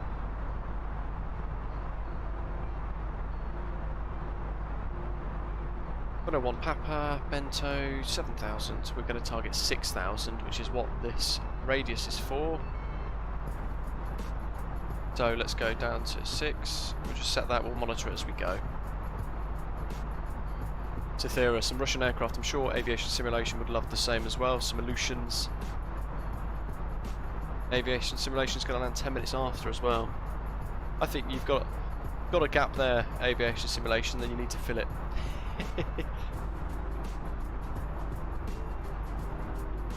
And I think we can go down 60.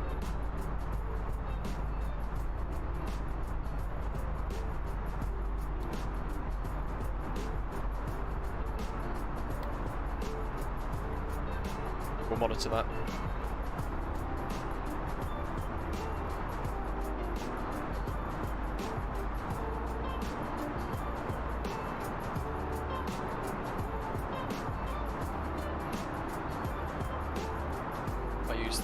Let's see, the distance, vertical speed. So if we sync that alert, it's telling us how far we need. Actually, that's way too early. This is what annoys me with the top descent calculations at the moment, because they're just utterly wild. I want 88.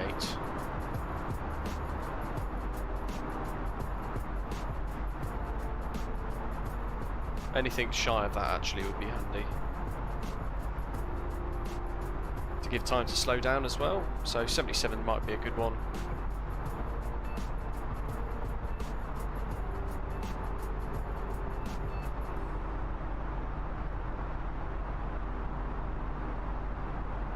Down we go. We've got all the mountains coming up as well. Look at that, wow. Ooh. Oh, it's a lake. Well, that'd be an aeroplane.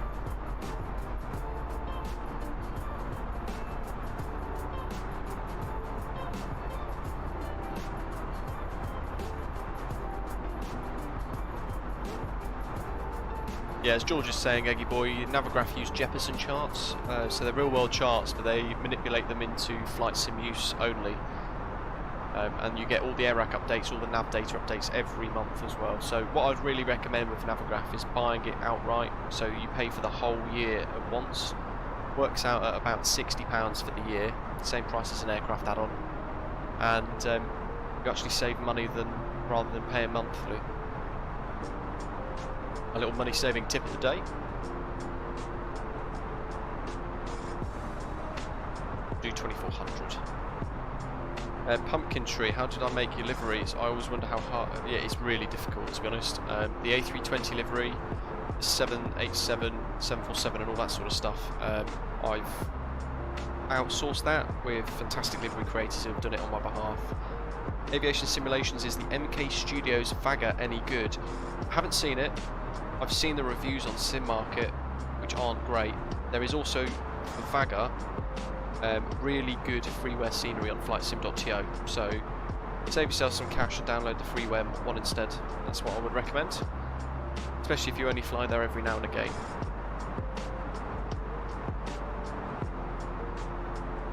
There's all our other fixed rings we've put in, 4 miles and 10 miles for the ILS, and 10 mile final approach on the ILS. Or as I heard somebody call it the other day, the microwave.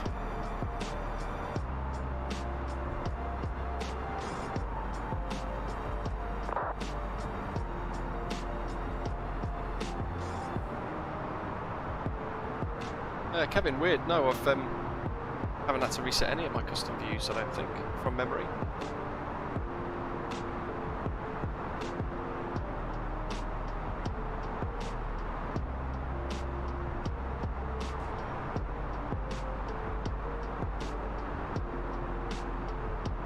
No Bing data for the Faroe Islands. They improved that in a sim update though, I think they did. But if not, I'm sure there's some freeware scenery on that as well. 60. Bunho. 52. Okay, so that's not looking too bad at all actually. Walker, welcome on board. Thank you for subscribing. Yeah, I think that's pretty good. Oh, there we go. Xbox gamer thing. Journeyman, accumulate 500 hours of flight time in a single pilot profile. Yekshomesh. Forgot they were even a thing.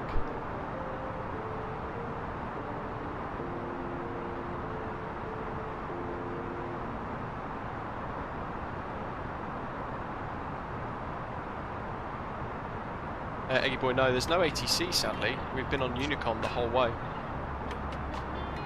But it is a Friday, and it's crossed the pond tomorrow, so that I'd imagine there's going to be quite a few controllers taking a bit of a break and getting ready for cross the pond.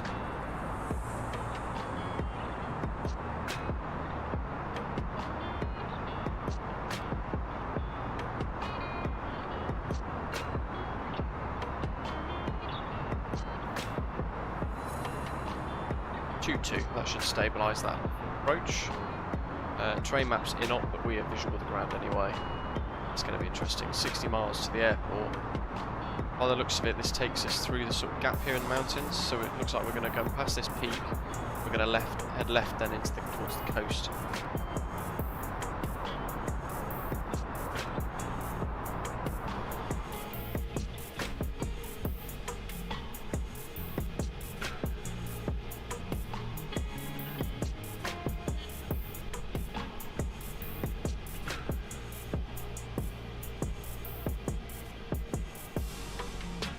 Shelter.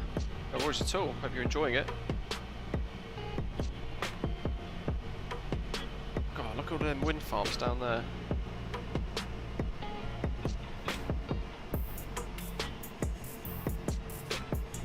Hoping we get some good scenery. Good grief, look at all them. Wow. Wind farm crazy.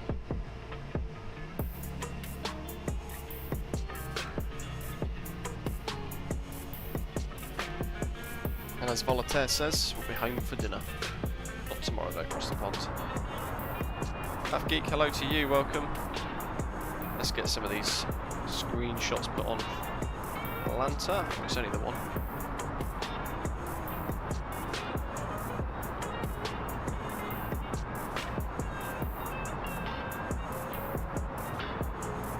Is that some like synth guitar? Very funky. Trying to be hip. Give me shelter. It's a great. Yeah, Greece in general is fantastic to fly around in the sim. You can't go wrong with it. It's stunning. AvGeek, thanks for subscribing. Welcome on board.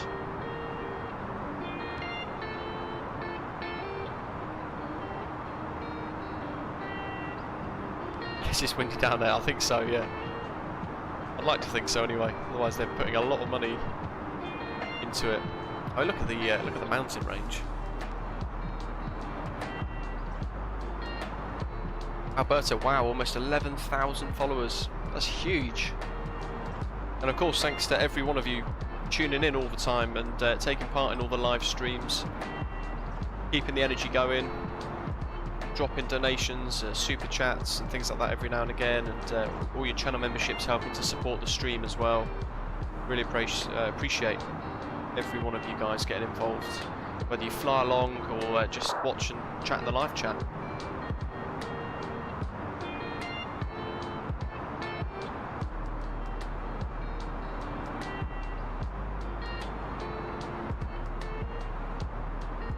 I reckon top descent's knocking us again, so we're going to go to 12,000, level off for a few minutes. I'm going to drop this down to 1600 foot per minute actually, that'll do. Be down in no time. It looks like we're going to be turning left and maybe going through this line of mountains. In fact, Naples is over there. Welcome aboard, thanks for subscribing.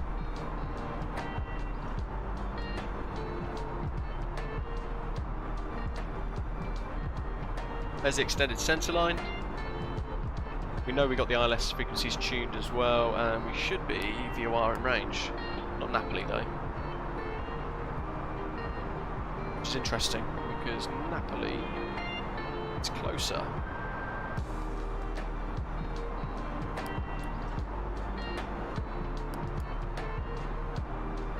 I'm sure it'll pop up soon.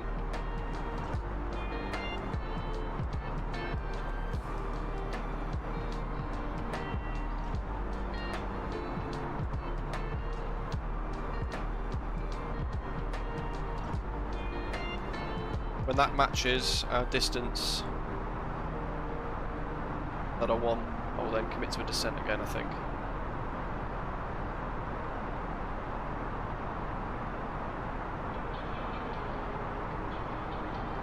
Ghost team, no it doesn't, but position reports are not required. If you've got a slot, you don't need to do any position reports. If you haven't got a slot, then you're probably going to be on Unicom, so you won't need to do it then either. There's Mount Vesuvius.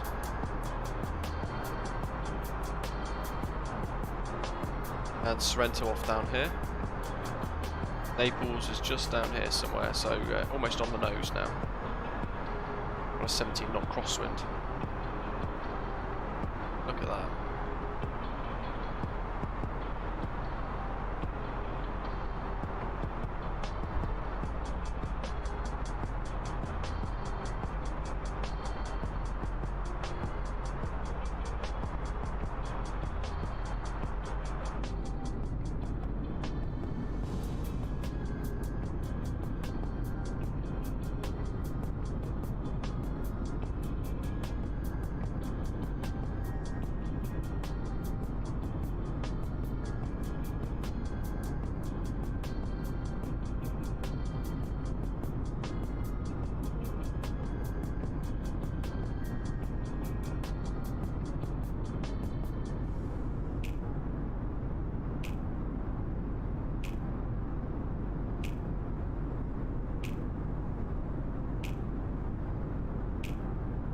We're going to be going through that gap, so the airport's here somewhere. We're going to be flying sort of past over the city actually, so it's going to be potentially really scenic.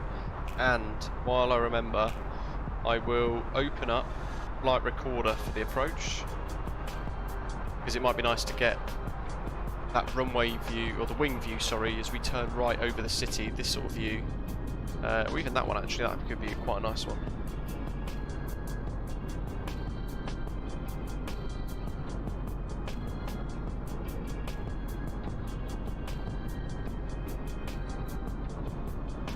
Alberto, fantastic. 12th of February. Whoa, bring a coat. Gonna be chilly. Such dramatic scenery. It's where the sim excels because look at that. Vesuvius coming up.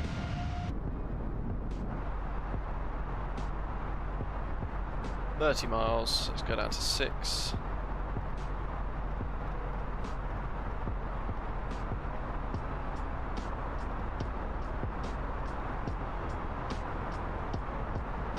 There's the airport. Oh, flight control replay, no thanks. Flight recorder's fantastic and it's free.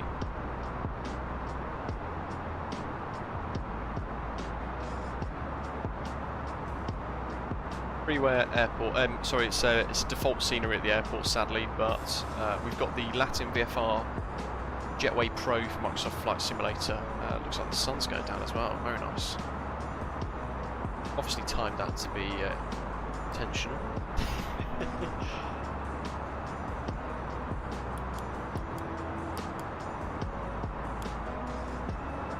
That's done, that's on as well.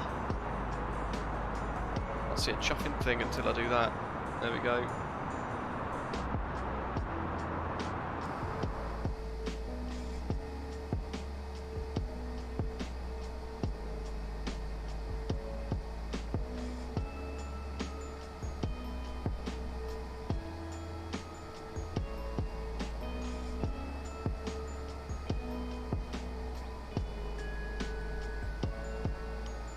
Eduardo, no such scenery exists, sadly. Naples is a little bit neglected.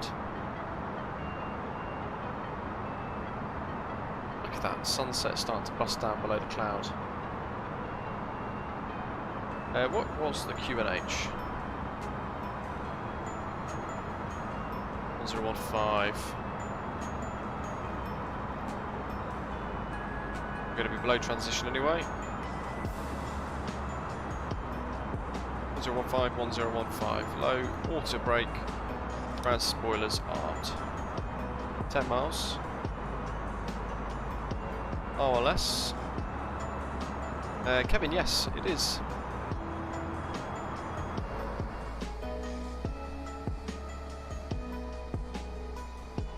There's the airport, am I being a bit of a doofus? B. Ah, there it is.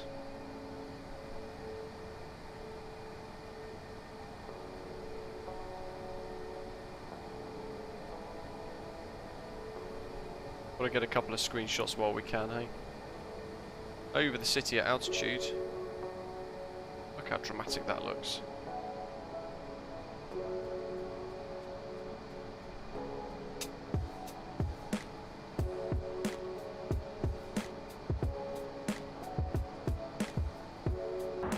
Flight deck.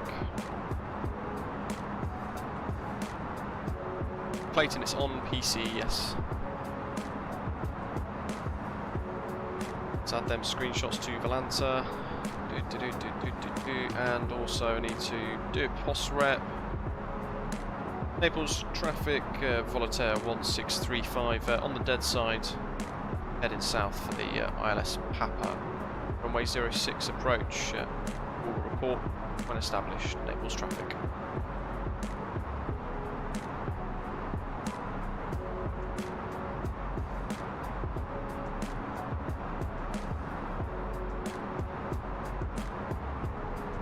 Down to 6,000. This is working out quite nicely. We want 4, maybe 5. Look at that. In fact, if we go out here.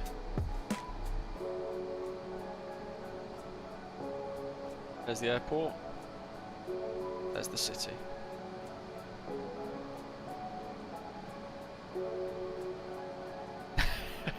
Estimation.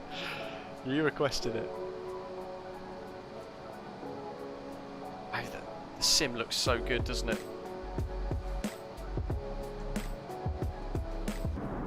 Look at that.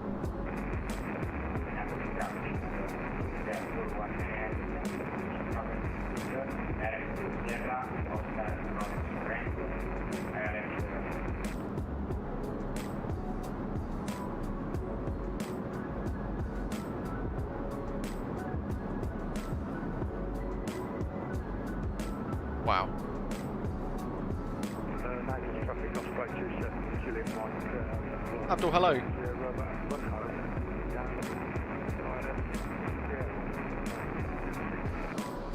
I don't think we're going to be able to do the replay until everybody's landed, or there's a big gap, because there's a lot of people coming in behind me. But I'll save the state and I'll park up on stand with the engines running, and that should, he says, give us the opportunity. There's a lever. Should overfly a lever. Put a little overfly marker on it. There we go, we've moved the bubble. Max 230 knots for this constraint, and the aeroplane's actually targeted that wonderfully. Send 4,000.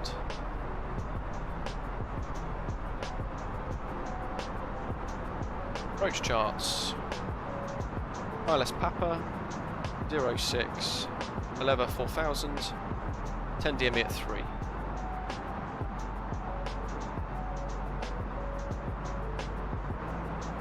So I know what the sim's like, so I'm going to select 3 now. Look at that.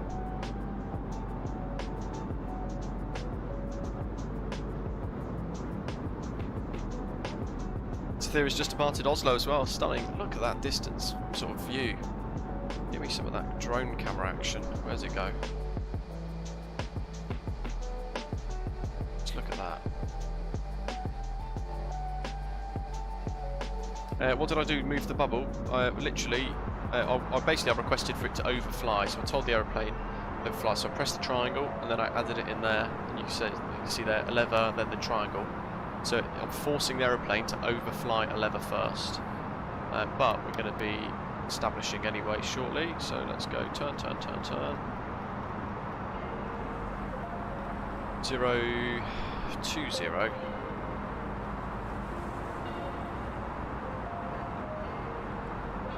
I'll start recording on the flight recorder mod, and you know what? Probably approach mode. Lock armed. Autopilot 2. Catch-all. Alt star. Glide slopes armed. We're at 3000. You know what I did forget? The experimental mod doesn't select approach mode for you.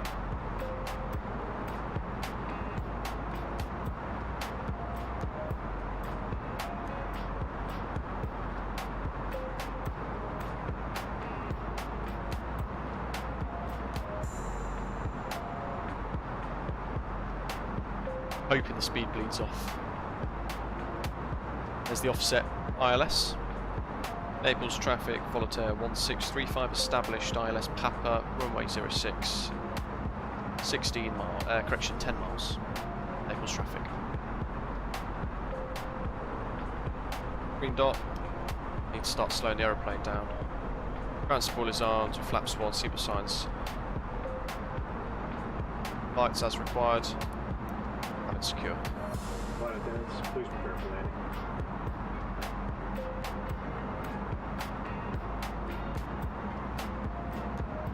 Get rid of that. Music. Flaps 2, slow it down more.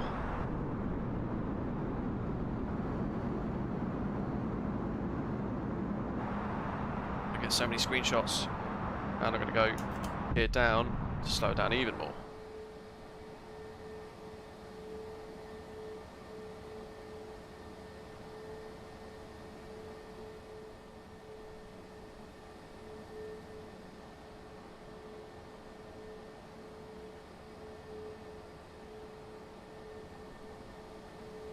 It does look so stunning, doesn't it?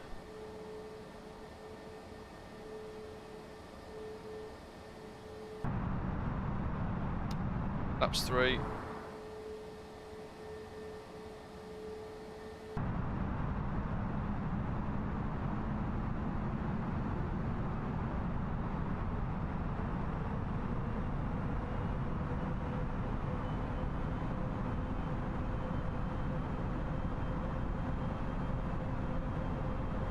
Miles. All flap.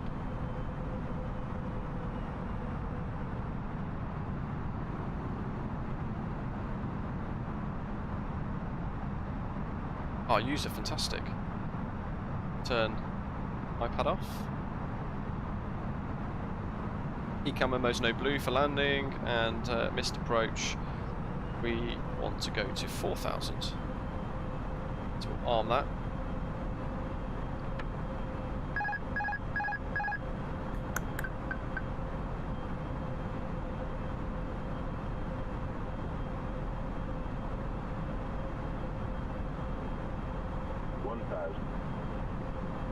Check. It's a Thrustmaster T-Flight HOTAS X full flight kit, Eggy boy. Comes with rudder pedals as well. It's about £110. Really good price. The 3-degree offset localizer on this, so that's why I've turned it off early and I'm allowing it to drift ever so slightly out to the right, to the left, so we can get nice and stable for this final approach. Speed's good, 2 red, 2 white. Glide slope's looking good as well.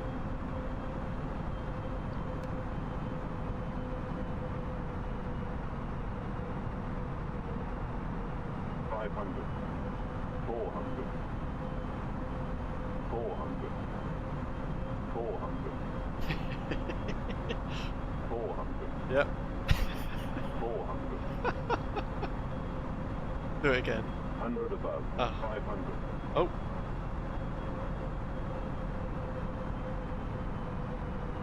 Minimum. Continue. 400. And 300.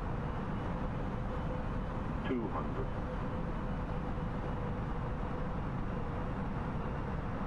100. 50, 40, 30, 20, retard.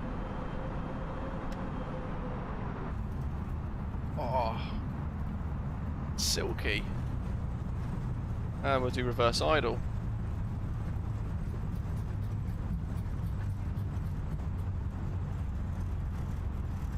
You wouldn't even know I touched down there, guys. We've passed Delta. That's fine. We're still on reverse idle and low auto brake. Ladies and gentlemen, welcome to Naples. Brakes off. We're still recording this, by the way. So we'll taxi off, we'll get all the way to the runway.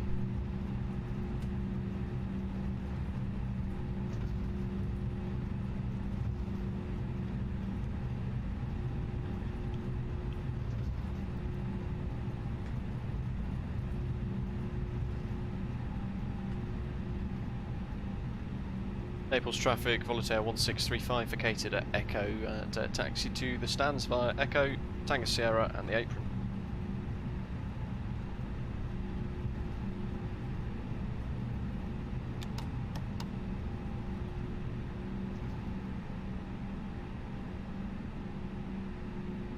Oh, look at that sunset now.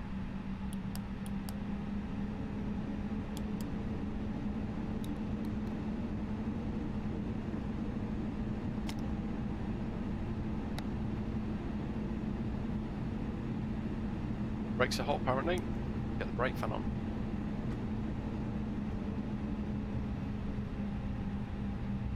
Yeah, I'd imagine on your flight to Naples they were trying to get off at probably Delta where we passed there, but you know,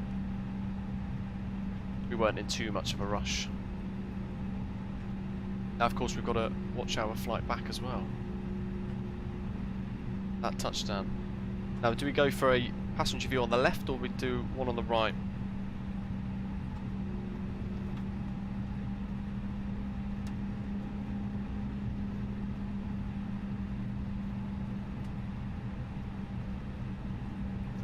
John's not quite sure where John's going actually.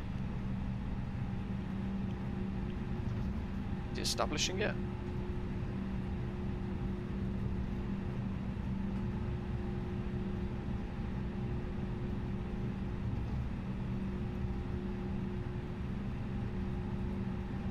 I reckon we could potentially get in ahead of John.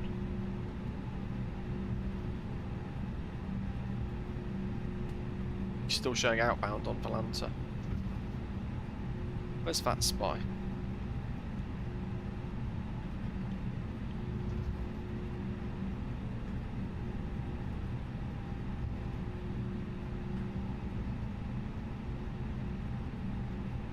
No, showing inbound.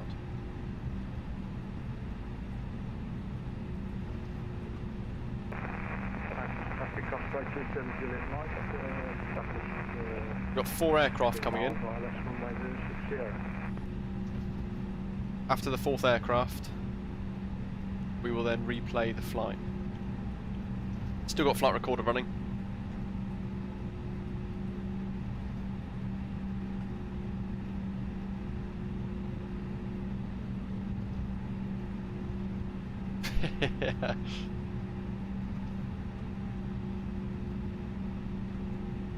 Sierra Bravo. There's John. Just doing a bit of tree surgery on the way through as well. LS.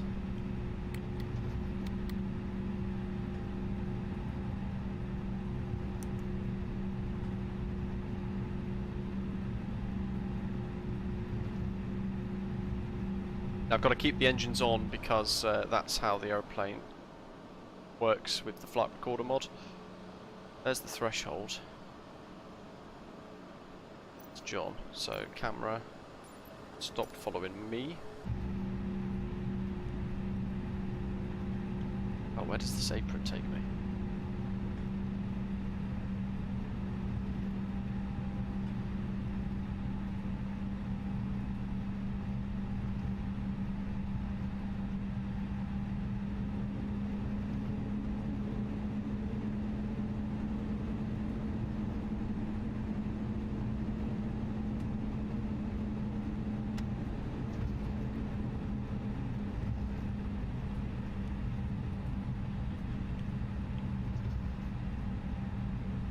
Very soon we'll have to stop, get the drone cam working properly in time for John to stack it in the ground. He says as he hurtles into the gate at a ridiculous speed. Naples approach, Ospec 27 Juliet Mike is an 8 mile final for runway 06. Look at that, God, he's back. How did he get to Naples quicker than we could? He likes that positioning. Straight line. Yeah. Can't see him.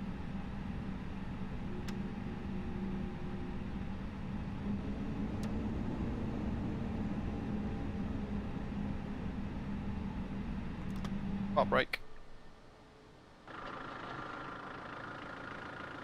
They're out for you, John. They're ready. The water fairies. Such a dramatic approach. Look at how good that looks. Off in the distance.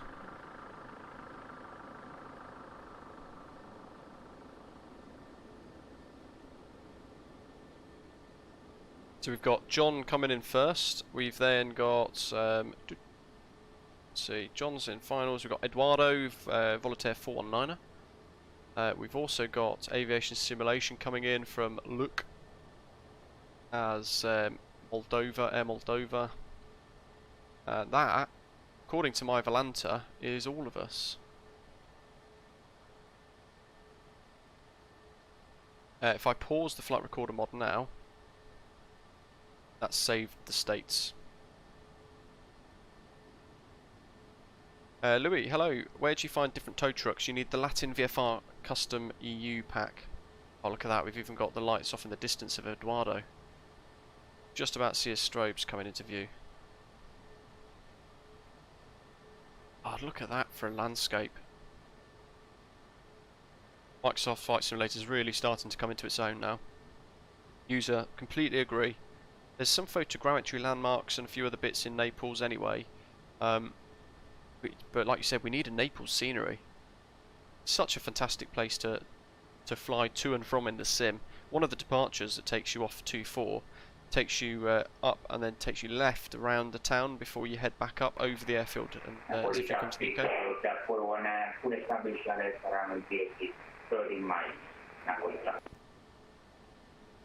Left mid taxi, well, I think maybe the runway turn-off lights on there, but no biggie.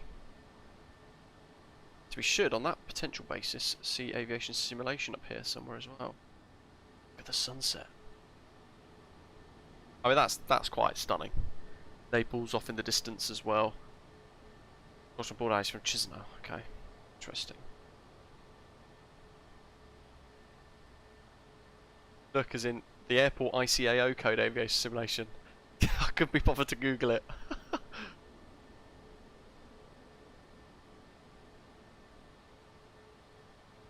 Oh, that does look good. Got the lights back as well, which is so important. We missed those from the last update. Great to see that they're back. Oh, Dave, awesome. So the arrows, folks, is displace threshold. If you're not sure how it all works, what you need to do is you can take off on the arrows, but you can't land on the arrows. That's basically what that means. So if you're going to take off, you can take off anywhere where the arrows are, but if you're landing, you have to do what I did and what John's doing at the moment. There we go. VATSIM server catching up there. That looked like a really good touchdown. He's down. And you touch down after the threshold as usual. If before the threshold there's a load of X's, then it means that you can't take off or land on that part of the runway. And effectively it's a taxiway.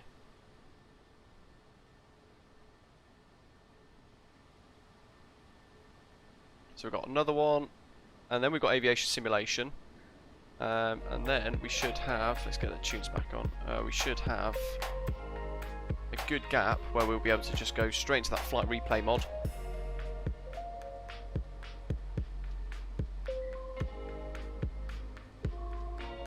Landing lights, yeah, it's all new. Sim Update 5, they basically fixed it. But interestingly enough, the Aerosoft CRJ never had a problem with its lights as AI. Naples traffic operator 7 Juliet Mike vacated runway at 06 Echo. And taxi to go.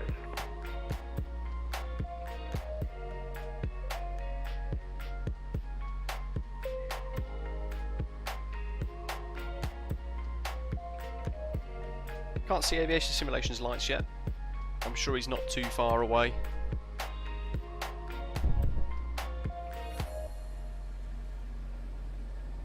In fact, he's establishing now actually, so we should start to see him in about a minute or two. But I think he's not matched properly, so if that's the case, we might not have any lights. This is Eduardo.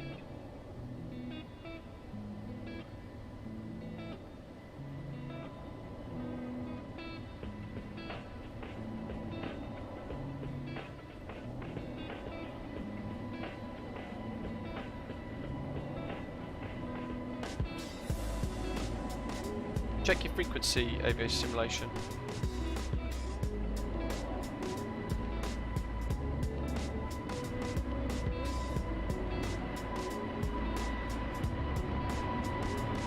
Oh, it's an FSLTL model. The CFMs.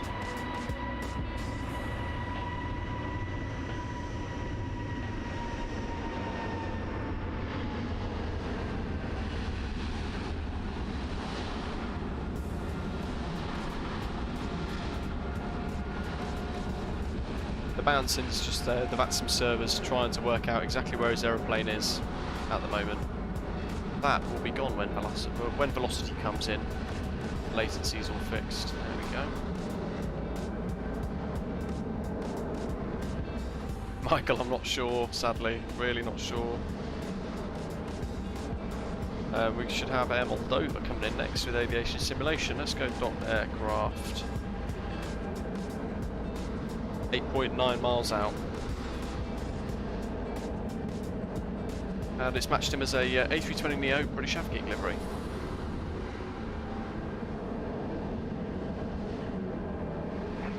Napoli traffic, Volotea per 1 air, rejected. Napoli traffic. How's John doing? Still taxiing on in. I love how we, even just on a default airport scenery, we've brought it alive.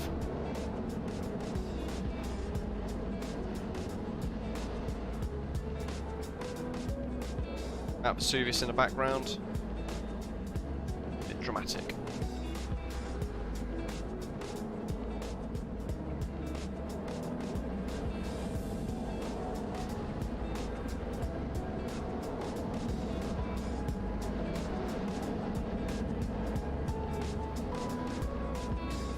I'll try and spot him now. Eduardo, look good. That's, in fact, don't let me forget as well, guys. I need to show you the landing rating when we've done the replay. Before we do the replay, actually, I need to do the landing rating. Otherwise, it goes a bit funky.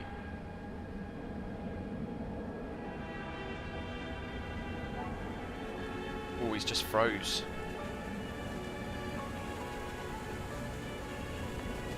Get rid of that annoying song.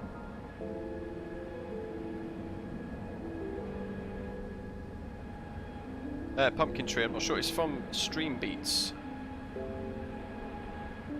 Basically royalty-free stuff that you can use on streaming. It's back, good stuff. On his way in. While he does that, I'm going to end my flight on Volotea. Very quickly I'll show you guys as well. End flight, review the flight. There's our route. There's a whole load of screenshots. There's our little ILS PAPA procedure. And our touchdown, minus 259 foot per minute, 1.34 G. Which is, the runway, the landing I felt was softer than Skiathos, but the foot per minute's different. But still 200 foot's pretty good.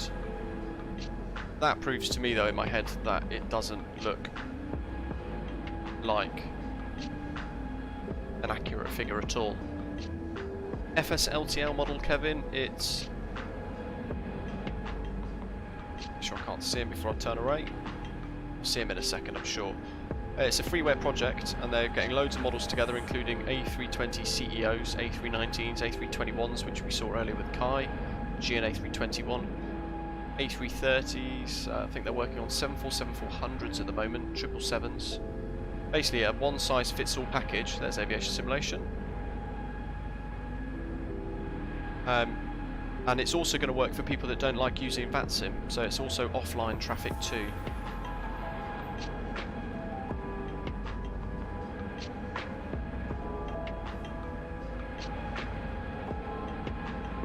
It's going to be freeware, and when it comes out, I'll be showing you guys. I'll let you know as well. But you'll see them regularly in my streams. Across the Pond tomorrow is going to be a really good test for it, because I'm hoping we can get a load of heavies show up as well. Some of the finest Microsoft Flight Simulator livery creators are helping the project too. It's not public yet, Kevin, sadly no. It's a closed alpha stage, so still a little way away. They are making fantastic progress on it though. Sim Update 5 set it back a little bit, but it's all sorted and it's working again. Dr. Aboard, where's AviationSimulation's where's your lights? I think we can see. There we go. I was going to say it's the least of our worries at the moment if he's going to crash the desktop. There's the volumetric lights reflecting off the runway.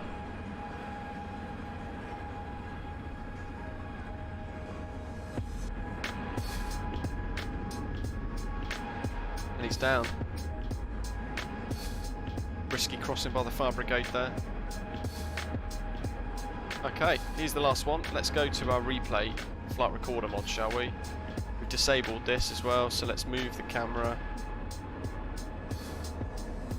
Kevin, that's the one. You won't see much on their Discord because it's all a bit locked down, but Jonathan Graham, hello, welcome. When it unlocks, you'll see all the stuff. So that's good. Let's go insert. Let's go. Let's see. I think that's the view we want, isn't it, folks? Replay.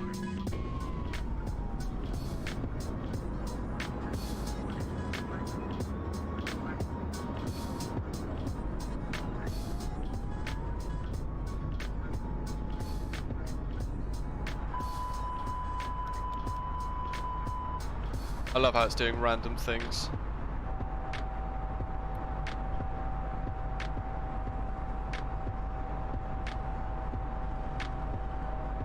Let's go pause, replay. bit better.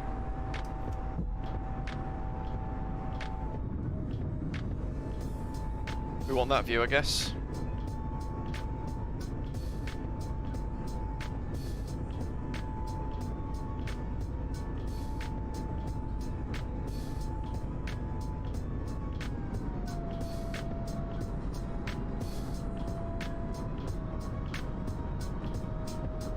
Some of the things I've noticed it's not doing anymore, the flight recorder mod, it's not controlling the throttle that well, amongst a few other things.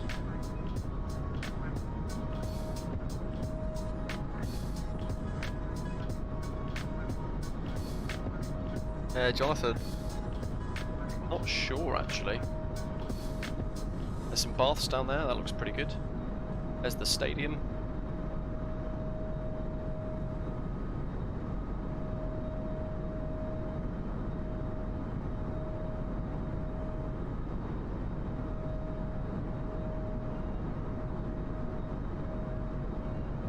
Adam, agree, it looks fantastic. It's an equally stunning departure too.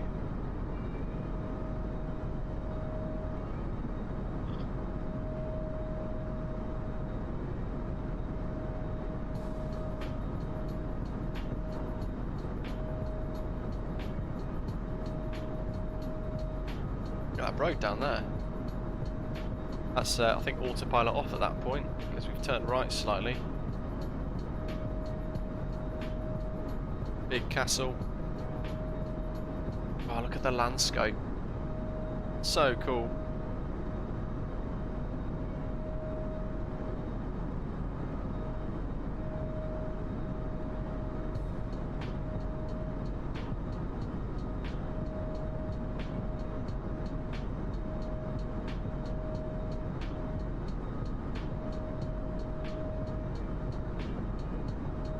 That is stunning. That with the night lighting off in the distance of the motorway going past the water, the port. Look how fabulous that looks.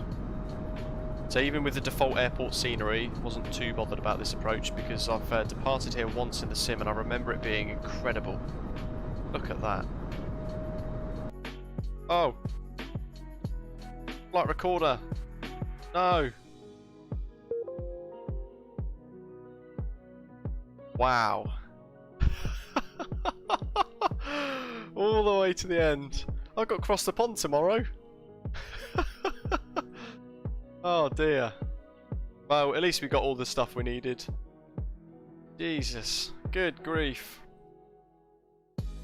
Let's hope that doesn't happen tomorrow. Cross the pond, folks. Let's see. There we go. There's my briefing for the oceanic stuff that we were talking about a little earlier on. That's one of the pages, it's 10, one of the packs I should say, that's page 2 of 10, etc. Talking about all the oceanic stuff. Thank God that did it when it did, but I think that's the flight recorder mod causing that, obviously. It was fine otherwise. It was pretty while it lasted, Adam. Yeah, I mean we got all the way to the fantastic Orbx Skiathos, and we got back as well, didn't we? All the way to Naples, so we were enjoying that approach at least. Up until that point. Great landing. At least we saw a bit of the fantastic scenery. You know what we could do? Tempted to test out the Atlantic border state thing. If anybody knows how that works.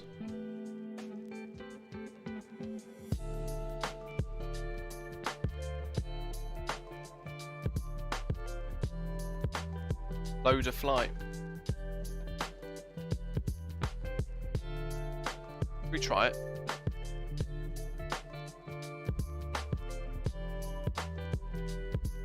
Not sure how long it'd take.